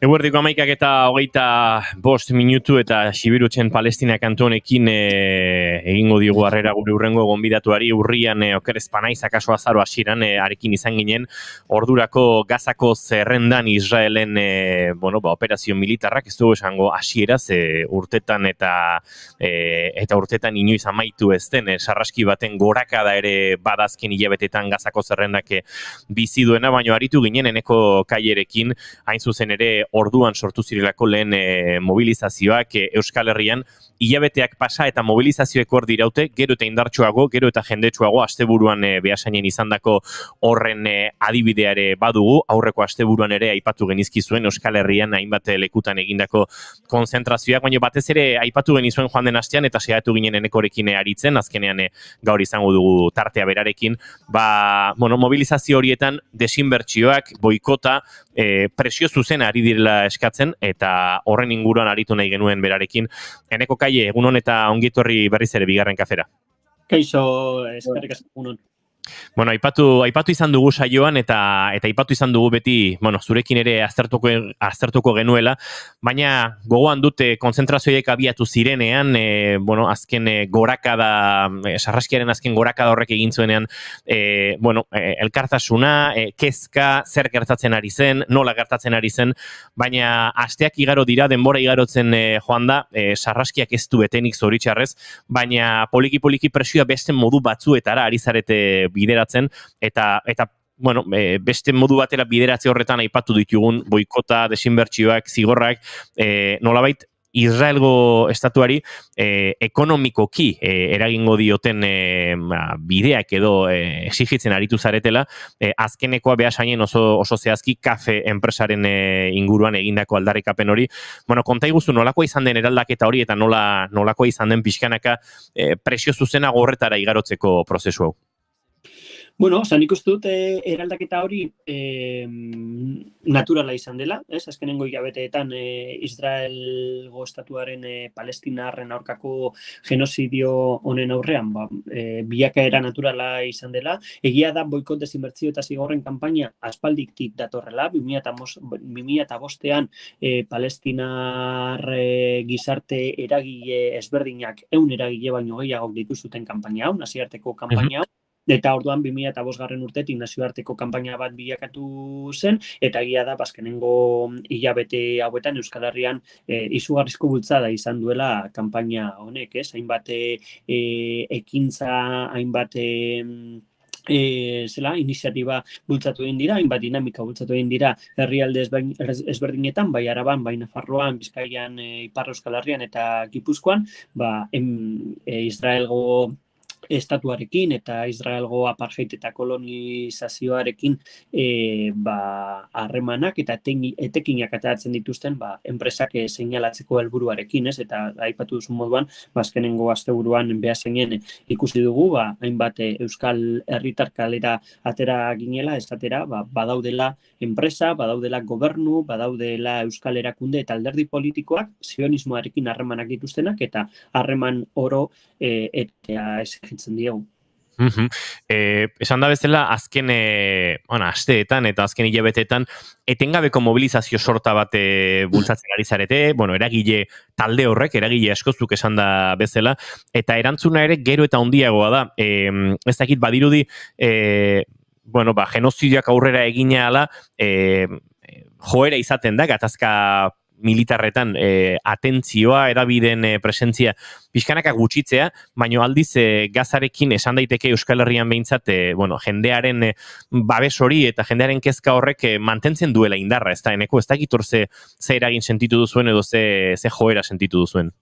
Nik uste dut batetik paradogikoa dela, ikustea Europar Batasuneko gobernuek Israelgo narratiba eta diskurtso hegemonikoarekin lerrokatu egin direla, eta bestetik jendarteak Palestinar herriarekin adierazi duen elkartasuna, Eta, nik uste dut, Euskal Herritarrok badakigula baita ere, genozidio honen erantzuleak seinalatzen, erantzukizunak badaude, Israelgo apartheid estatua eta erregimena ezin da mantendu enpresa eta nazioarteko gobernuen eta erakunde publikoen konplizitaterik gabe, eta hori da azkenengo asteetan gu aldarrikatzen eta esaten ari garena, dinamika eta espazio edo marko ezberdinetatik, egia da hemen BDZ taldetik eta beste eragile batzuekin Palestinarekin elkartasuna dinamika bultzatu gula eta sortu genuela urriak 7 geroztik, baina gero hor badago baita ere BDZ, Euskal Herriko BDZ talde ezberdinak, herrialde ezberdinetan, duela 2 asteburu esate baterako elkarretaratze eta mobilizazio egun hori deitu genuenak, Eta, helburua da hori enpresa oro eta seinalatzea, etekinak ateratzen dituzterako, azkenengo larun bat honetan, KAF trenbiden euskal enpresa seinalatu genuen, izan ere KAF trenbiden euskal enpresa tranbia bat eraikitzen ari delako Jerusalen hirian, eta tranbia horrek lotuko du Jerusalen hiria Palestinar lurralde okupatuetan dauden kolonia israeldar ilegalekin, eta hori nazioarteko zuzenbidearen bortxaketa bat da, eta KAF etekinak ateratzen ari da okupazio horretatik. Zoritxarrez, eneko eta zu ez dakite giza eskubidetan aditu zaren neurrian, horrelako gatazketan askotan giza eskubideak bermatzea baino interes ekonomikoen kontrola, zigorrak, hori izaten da askotan eraginkorrena, ez, eta hori ere bada paradoxikoa, ez, badagoela olako, ez dakite, bizitzaren eta genozidioaren gaia bigarren maila batera eraman behar izatea, benetan nolabait gatazkari amaiera emateko edo aldarrikatzeko palestinarren eskubideak une honetan, ez, eta paradoxikoa da, baino errealitate bat ere, bai neurri batean, ez? Bai, bueno, BDZ-era kanpaina, boikot desinbertsio eta zigorren kanpaina Israelgo estatuaren aurka, Hego Afrikako apartheidaren aurkako boikotean inspiratu egin zen, oinarritu egin zen, eta Hego Afrikako apartheidarekin amaitzeko 30 urte behar izan zituzten, Israelgo estatuaren aurkako BDZ kanpainak 2025ean 20 urte beteko ditu, orduan badaukago oraindik bidea egiteko, baina nik uste dut lorpenak handiak izan direla azkenengo urte hauetan, ez? Hainbat munduko akademiko, kulturgintzako eragile, bai abeslariak, musika taldeak, eta bat egin dute kanpainarekin, baita ere kirol talde ezberdinak, nik uste dut babesa handia lortu duela azkenengo urtea hauetan, eta horrek erakusten du baita ere Israelgo estatuak eta entitate zionistak beldur direla kanpaina honekin, ez? Eta, egia da, interes ekonomikoak ikutzen direnean, horrelako sarraskiak amaitzea lortu daitezkela, ez? Eta, nik uste dut bide horretan gaudela, ez? Eta batez ere garrantzitsua delako, Gazan gertatzen ari dena, edo Palestinan duela 75 urtetik gertatzen ari dena, ez dela gauza isolatu bat, baizik eta baita ere gu nolabait erantzukizun bat daukagula, Palestinar herriak sufritzen arien genozidio horretan, eta hor badaudela baita ere gure gobernu eta enpresen interes ekonomikoak, ez? Eta horiek seinalatzea ezinbestekoa da, sarraski eta genozidio honekin amaitzeko, ez? Osea, hor badaude armagintzako enpresak esate baterako, ez? Duela 2 aste hori da salatu genuena Euskal Herrian BDZ talde ezberdinek, ez? Aipatzen genuen Israelekiko dauden arma merkataritza amaitu egin behar dela, ez? Eta batez ere Israelgo estatuarekin dauden harreman oro, bai diplomatikoak, ekonomikoak, kulturalak, kirolekoak, zientifikoak, akademikoak, harreman oro eten behar dituztela, bai gure gobernua, alderdi politiko eta enpresa guztiek, ez? Eneko zaila da optimista izatea horrelako genozidio bat gertatzen jarraitzen ari den bitartean, baina zuk aipatzen zenuen azken honen arira, batetik Hego Afrikak ere eman duelako, ez, halako pausua, hainbat herrialdek erakutsi dute euren babesa edo aldiz euren kritika, ez, Israelgo estatuaren jarrerari, baina batez ere nazioartean oso ezagunak diren hori musikari, kulturgile, kirolari, asko agertzen ari direlako, horietako asko estatu batuetan bertan, ziurrenik sionismoak babesik gehien lortzen duen herrialde batean, eta non iritzi publikoan Israelen aurka egitea oso gogorra eta oso garesti atera dakizuken, eta lata guztiz ere, babes hori gero eta indartsuago izaten ari da, hortik aditu batzuk ere, nolabait Israelen porrota irudikatzera edo komatxo artean diote aipatu izan duten, badagolako ez iritzi publikoan, akaso inoiz ez dakitzuk gatazka askoz gertu gauti jarraitu duzu, akaso inoiz egon ez den babes maila bat izaten ari dela Palestina, aipatzen ari garen erreferente, multidisziplinar esparru askotako hoiei dagokionez, ez? Bai, nik uste dut hor babesa areagotzen joan dela estatu batuetan baita ere, aipatu duzun moduan, baina gero egia da baita ere, gobernu eta Europar Batasunaren esate baterako oldarraria Palestinarekiko elkartasuna kriminalizatzeko ere, areagotu egin dela azkenengo hilabete eta asteetan, ez? Eta hor, azkenengo hilabeteetan ikusiko dugu, nola Europako herrialde ezberdinetan Palestinar bandera kalera ateratzea debekatu egin duten, Frantzian esateateako Palestinarekin elkartasun elkartaratze eta mobilizazioak debekatu egin zituzten, eta ikusi dugu nola gu eskatzen ditugun Israelekiko zigorroiek Palestinarren aurka esartzen diren Europar Batasunen esate baterako, ez? Orain santzio berriak onartu egin ditu Palestinar herriaren aurka, terrorismoa goraipatzea leporatuta, ez? Orduan, nik uste dut baietz, Palestinar herriarekin elkartasun hori areagotzen dela herrialde ezberdinetan, estatu batuetan momentuetan ere, baina baita ere kriminalizazioaren oldarraldi hori areagotzen dela Europako herrialde ezberdinetan, ez? Eneko Kai, astero ari gara jasotzen, konzentrazioen berri, mobilizazioak, aipatu dugun zigor, desinbertsio, aldarrikapen hori. Pentsatzen dut plana jarraitzea dela, indartsu, tinko eta pentsatzen dut ere buruan izango dituzuela diodanean, zuk aipatu duzun bezala, eragile asko, Palestinaren aldeko mugimenduaren eragile anitz zaudete bedez eta horren barruan, helburua bera hori izango dela, ez? Tinko jarraitzea eta poliki lortzen ari zareten, ari garen lorpen txiki horiek pilatzen jarraitzea, ez beste biderik ez dagoela. Bai, hori da, gu tinko jarraituko dugu, bide horretan, azkenengo asteetan baita ere beste enpresa batzu, kafa aparte, beste Carrefour bezalako supermerkatuak boikot kanpainaren helburu izan dira, dei egiten diogu baita ere Euskal Herritarrei, bedez eta kanpainarekin bat egitera, azkenean baita ere jarrera individualak aldatuz, baita ere boikotarekin bat egin dezakezulako, produktu batzuk ez erosten, edo supermerkatu batzutara ez joaten eta abar, hor iritzi pertsonalak egon daitezke eta horre laguntzen du baita ere Israelgo estatua isolatzeko eta Israelgo estatua azkenean nazioarteko zuzenbidea bete dezan, hori da aldarrikatzen duena kanpainak, bedez eta kanpainak eta hurrengo asteetan ere mobilizazio gehiago ditugu eta helburua da Israelgo estatua isolatzea eta esate baterako orain egun hauetan Europako baita ere zelan da, txapelketetan eta horre lekuzkanpo geratzea baita ere Israelgo estatua, ez? Asteburu honetan Maccabi Tel Aviv datorre Gasteizera saskibaloi partidu bat jolastera, Eurovision etorriko da aurrengo hilabeteetan, eta leku guzti horietan baita ere Israel isolatzea ezinbestekoa da Palestina herriarekin burutzen ari den genozidioa amaitzeko.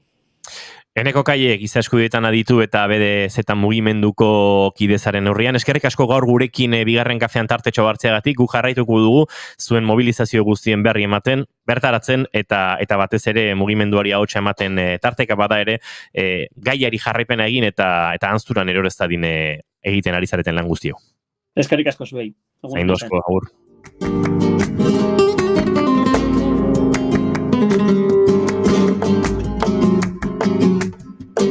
Ay, por la calle va viene, ay, la una que yo quiero. Eta gu bagoaz aurrera, Diego El Cigalaren Palestina kantonen azken konpasekin, goizeko 11:29 minutu diren honetan, bagoaz telesail eta filmen inguruan aritzera hementxe bigarren kafean.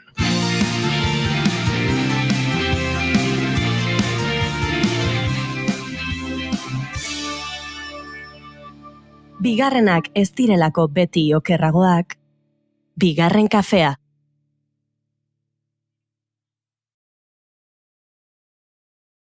You got the cinema.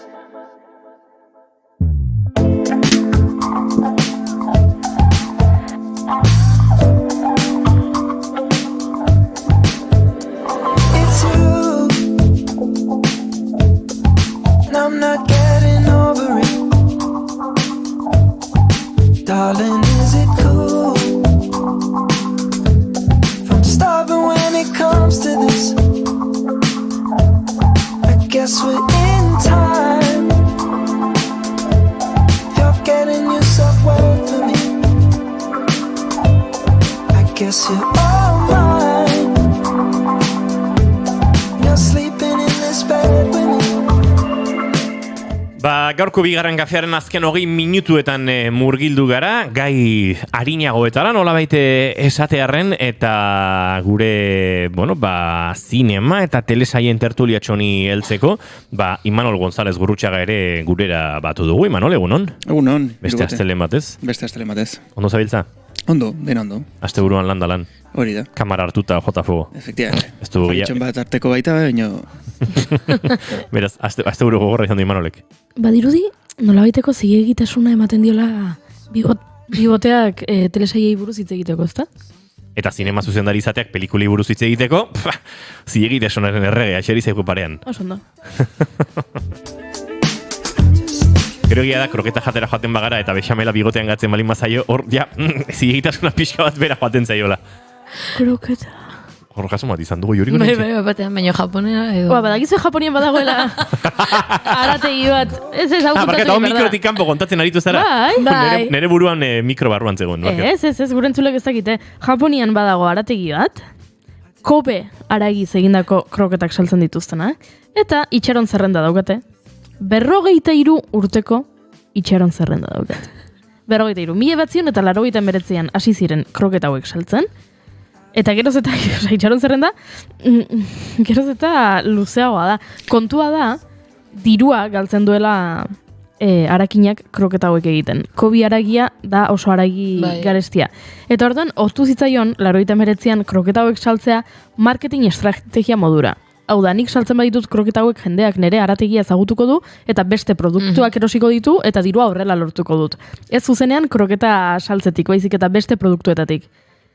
Kontua da, famatuak egin direla kroketak. Gaizki atera zaio. Ez gaizki orain, igo omen ditu prezioak, baina hala ere, hortxe, defizita dauka, eta orduan esaten du, klaro, jendeak esaten dit, 53 urteko itxaron zerrenda, kontratatu jende gehiago kroketak azkarrago egiteko, eta horrela itxaron zerrenda, burriztu egingo da, baina berak esaten du, klaro, kontua da, dirua galtzen dudala, kroketak saltzen ditu da, orduan ez dut jendeak kontratatuko diru gehiago galtzeko. Gero eta gehiago egin, orduan eta diru gehiago galduko dut. Hori da kontua. Nola izena da lekuak, esan duzu? Ez dakit. Ez que txiste nukan gordeta, baina aztu zaila. Ze izen komeni zaizu, Imanol? Ez ez esan Kobe, edo horrela. Kobe aragia. Kobe aragia. Baina Kobe aragiak izena du Kobe, okerrezpanaiz Japoniako eskualde bat delako. Beraz, Koben saltzen dituzte. Orduan itxegitea Kobena.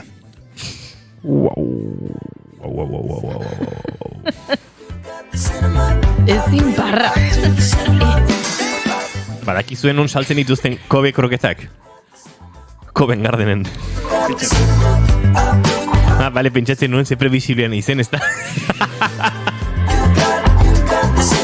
Tira, baditu gainbat proposamen zuentzat, telesagi eta pelikulei dagokionez, esan da bezala, beti ez dira azken uneko lanak izango, batzuetan bai, beti ez dira atzerritarrak izango, primeranen zorionez baditugu dagoeneko euskal produktu asko, beste goza bada euskal telesail gintza nahiko lokatuta dabilela, izan genuen alako kolpetxo bat, alako gorakadatxo bat, duela 2 urtez, batean hor agertu ziren ondarraoak, agertu zen altxasu eta agertu zen alardea. Horixe esan beruen, kriston gorakada bezala saltzen dugula orain ez daukagulako. 3 urtetan 0, urtebeten 3 gorakada, baina bai. Baina 3 dira, osea, jendeak ez ezala pentsatu, sekulako gorakada esaten dugunean, ez da izan zela... Euskareko izpen bezala lenguan aipatu genuen, Valentziaga? Baina, ez da euskararen presentzia zenbatekoa... Irabazi arte baita, mantenduko genuke, goazen baita. Goazen jarretuko urtero. Ni goazen eta irabazi arte esango nuke aurre nerabe publikoari bideratuta, ez? Produkzioak ala ere. Euskal produkzioak, edo nola ere, produkzioak. Pixat, industriaren ikuspegirako edo badira, zalantzarik gabe. Tira, proposamenekin nora hasiko da beti gabiltza horrela. Igual, asmatu barko dugu modu bat, ez? Pixkat, hau ordenatzeko, June. Goiuri. Goiuri. Zein da zure proposamena? Ni hasiko naiz? Bai. Zergatik ni? June Neri biratu diote. Nik ekarri dut reality show bat. Ara? Hemen mota guztietako telesail eta pelikulak aipatu behar ditugu, eta horien artean zergatik ez realityak. Trailerra entzuko dugu. I don't really give the nice guy a try, but I really want something real. I have a daughter. She's the most important part of my life. Have you ever been close to getting married? Well, I was married. How many followers do you have on Instagram? Okay, bro. We are falling for the same person. Entzuten ari garena hau da, ingelesezko bertsioa, Love is Blinden denboraldi berria. Love is Blind gomendatu nahi dizuet gaurkoan. Jakitun izan da ez dela intelektualki elikatuko zaituzten proposamen bat. Hau da, reality show bat. Agian bada, egunen batean lanean gogorraritu ostean etxera joaten zara, burua uste asko dauzkazu bizitzan, eta behar duzuna da, jarri piztu telebista, jarri zerbait eta ez pentsatu. Eta orduan horretarako oso gomendagarria hau. Hala ere, gaurkoan komentatu nahi nuen, ekarri dudala badaukalako hausnarketarako tartea. Lehenengo, esplikatu egingo dizuet zertan datzan reality honek. Love is Blind, maitasuna itxua da izeneko telesail honek, hartzen ditu 15 gizon eta 15 emakume, eta denak dira metropoli eremu berekoak, hiri berekoak edo eskualde berekoak denboraldiaren arabera. Eta 15 gizon eta 15 emakume horiek maitasuna aurkitzeko esperantza daukate. 10 egunez, gizonak eta emakumeak bizi dira leku berean, baina ez dute elkar ikusten. Horretarako eraiki dituzte horrelako gelatxo batzuk, kabitxo batzuk, eta bertan zitak edukitzen dituzte, baina ez dute elkar ikusten. Entzun egiten dute, baina ez dute elkar ikusten. Pareta dago beraien artean. Eta orduan, zitak edukitzen joaten dira, hasiera batean egiten dituzte horrelako ronda azkarra bezala, eta gero ja erabakitzen dute, zitak geroz eta luzeagok edukitzak, joaten direlako, begira niri interesatu zaizkit Maite, Nekane eta Ainara, eta horrekin jarraituko du zitak edukitzen, elkar ezagutzeko. Kontua da, esperimentu sozial bat dela, telesaia sortu dutenek aipatzen dute, hemen ikusi nahi dutena da, edo erakutsi nahi dutena da, ea maitasuna benetan itxua denala, ez? Norbait ikusi gabe, bere fisiko ezagutu gabe, ea maite mindu zaitezken edo ez. Noiz ikusten dute elkar? Batek edo besteak ezkontzeko proposamena egiten duenean. Ai, ama. Ordura arte, ezin dute elkar ikusi. Nik esaten dizut, June, begira, merkatu pasa ditugu 8 egun hemen, egin dizkizut beharrezko galderak, zuri buruz jakin nahi nuena badakit, konexio bat sentitzen dut, badagoela gure artean, oso elkarrizketa interesgarriak eduki ditugu, ezkondu nahi duzu nirekin. Eta Junek esaten badu, begira, bai, orduan, gelatxotetik atera ditezke, eta orduan elkartzen dira, lehenengo aldiz. Wow. Ja ezkontzeko proposamena onartuta. Hori gertatzen denean, bidaltzen dituzte beste 10 egunez, ez bideia izango litzezela, baina ezkondu aurretik. Eta 10 egun horietan aurrez aurre daude, eta hortarte edukitzen dute, fisikoki intimatzeko. Damu test. Damuaren testa. Hori da. Denbora pasatzen dute elkarrekin, batzuk, sexu harremanak edukitzen dituzte, horrelakoak, eta orduan erabakitzen dute benetan ezkontzarekin aurrera jarraitu ala ez. Ez dira aktoreak, hau benetan esperimentu sozial bada, eta 6. denboraldia astera doa, otsailean, estatu batuetako bertsioan, eta lehenengo denboraldiko batzuk ezkonduta jarraitzen dute, 2. denboraldiko batzuk agurdun daude, badirudi funtzionatzen duela. Bikote asko ez dira iristen ezkontzaren egunera, azken finean, sartzen direlako elementu asko, ez soilik fisikoki nik ezagutzen zaitut, eta gian begira maite mindu nahi zutaz izketan, eta gainera fisikoki irakargarria zara, baina gero agian, ezakit elkarrekin bizitzen hasten dira, eta horrek ez du funtzionatzen. Zergatik ekarri dudan hau, ez baduzue pentsatu nahi, edo horrela zerbait kontsumitzeko erraza nahi balin baduzue proposamen ona delako, baina bereziki daudelako hainbat herrialdetako bertsioak. Dago Love is Blind Estatu Batuak, Love is Blind Japonia, Love is Blind Brasil, eta oraintxe estrenatu dute urtarrian Love is Blind Suedia. Zergatik diot hau oso interesgarria delako ikustea ze modu desberdinetan harremantzen garen herrialderen arabera. Eta zer nolako galderak egiten dituzten. Hau da, nik ikusi ditut, hainbat bertsio, eta ikusi dut nola elkar ezagutzeko Estatu Batuetan ze galderak egiten dizigaten elkarri, eta bapaten Japonian ikusten da, galdera horiek ez direla egiten. Edo lehenengo aldiz elkar ikusten dutenean, Brasilien nola elkar besargatzen duten, edo Suediakoek ze jarrera daukaten lehenengo aldi horretan. Ikuspegi antropologiko batetik oso interesgarria da ikustea, maite mintze prozesu hori ze desberdina den herrialderen arabera. Beraz, hortxe proposamena.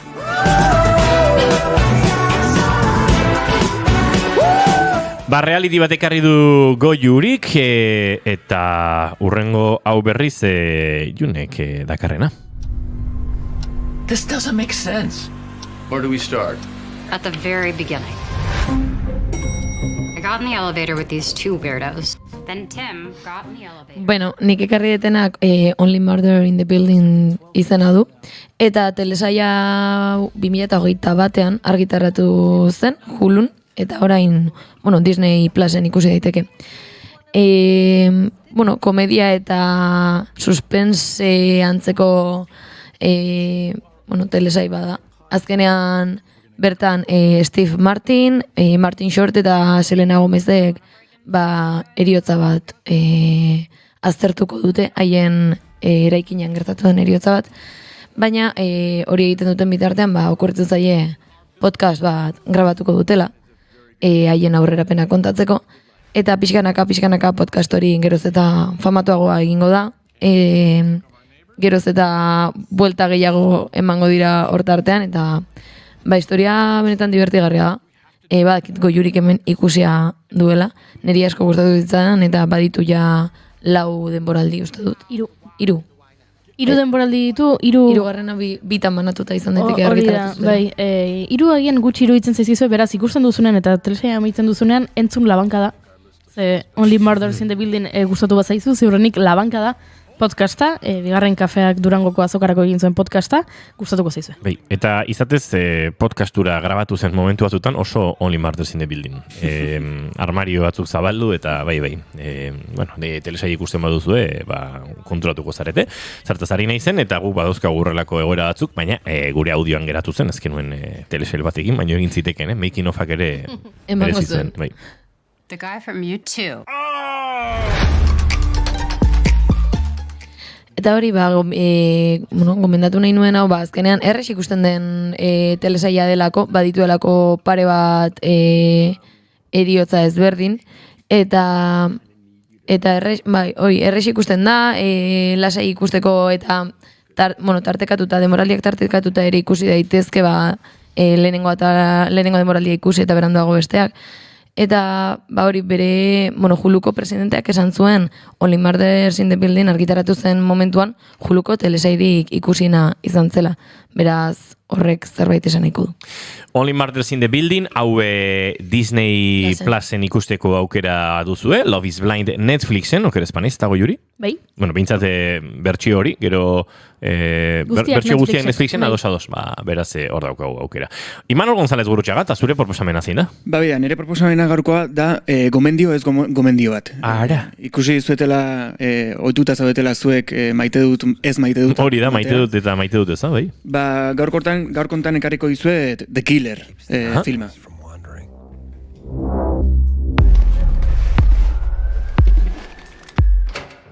Ez dute aurreratu nahi, baina zergatik bai eta zergatik ez da?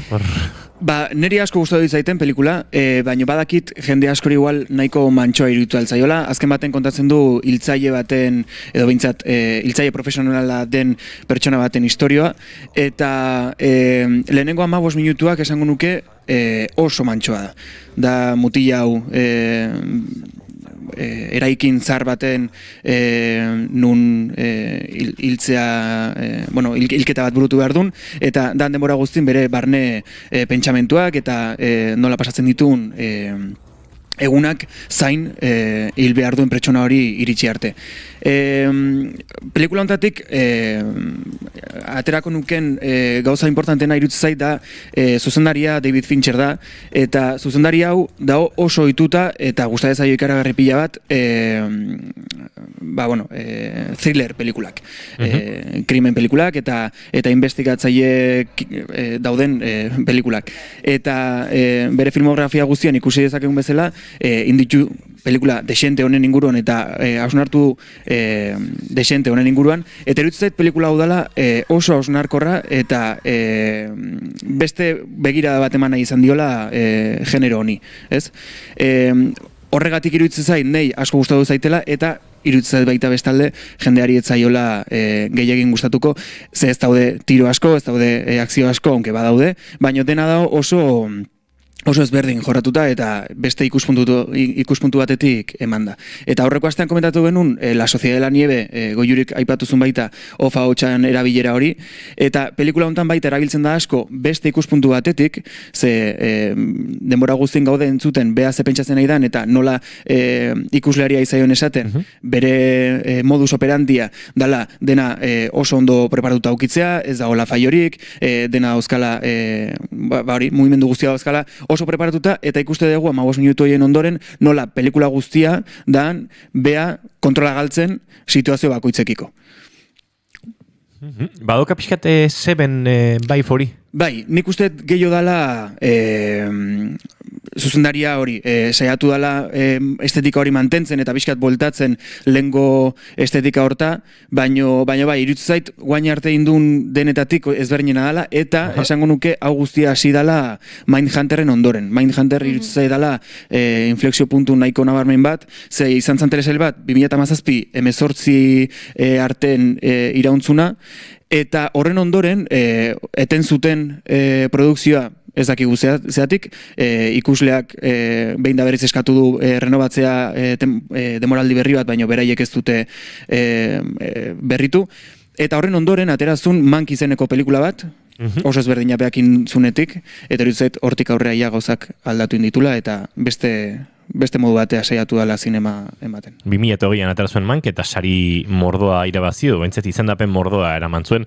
Bale, nik 2 minutu terdi dauzkat azken proposamentxo bat elkar banatzeko. Ez errex harrapatzea, oraindik zinema batzuetan harrapatuko duzue, baina batez ere ja plataformetara bidean da, Apple TV-ne dagoeneko ikusgai duzue, ordainpeko pelikula izango da hori bai. Zine motela gustatzen ez pasaizue, egia da, hau ez dela zine oso bizia. Bere alde esan barra daukat, 80 minututan kontatzen duela kontatu beharreko guztia akik aurismakik. Zinema zuzendari finlandiarraren ibilbidea uste dut aski ezaguna dela berez, eta tira, bere estetika oso pertsona hori mantendu du, bada pixkat bakardadearen, lan prekarietatearen, alkoholismoaren, giza arazo oso oinarrizkoen oda moduko bat, malenkoniatxua, esango nuke kaurismakiren zine guztia bezala, baina baduena horre momentu batutan satira, umore puntu bat, benetan interesgarri egiten duena. Alma Poisti eta Jussi Batanen, aktore finlandiarrak dira protagonistak, eta eurak euren lan giroan prekaritzetuta dauden bi pertsona dira, ezain gazte, dagoeneko, 40 urten buelta hortan dauden bi pertsona, eta elkar topatuko dute, eta hortik sortuko da nolabait pelikula. Oso pelikula berezia da, benetan gomendagarria, xelebrea, eta baduena pixkat karikaturizazio hortatik, beraz, nik gomendatzen dizuet, gero hemen badago akte zuzendariaren frikismoa gaitu nintzen Alma Poistiren entrevistat irakurtzen esatezun, hasieran pixat beldurtu zirela, kaurismakiren lehen teikaren politika horrekin. Berak estena bat proposatzen duenean, lehen toma, lehenengo rekori gustoko duela, eta hortik aurrera hori atera ezpada normalen sekuentzia hori ez dela bere intereseko izaten. Eta horrekin, bi aktoreak, Jussi Batanen eta Alma Poisti nahiko beldurtuta iritsi zirela, biak eskarmentu handiko aktoreak dira, Finlandian esango nuke oso aktore ezagunak, baina oso atsegina izan zitzaiela, edo oso ondo moldatu zirela grabazio mota hortara, eta hortxe Fallen Lips, denborarik ez daukago gehiagorako, urrengoan beraz zertxobait gehiago kontatuko dizuet, Imanol González Gurutxaga eskerrik asko, eta datorren aster arte, Juno Romatiti Barguren zuere datorren astelehen arte, bai, astelehen arte, Goiurez Izarrania zu bihar arte, eta zuek entzule plazer baduzu bihar goizeko 10:05 hementxe, Naiz Irratian bigarren kafean, izan ondo, aio!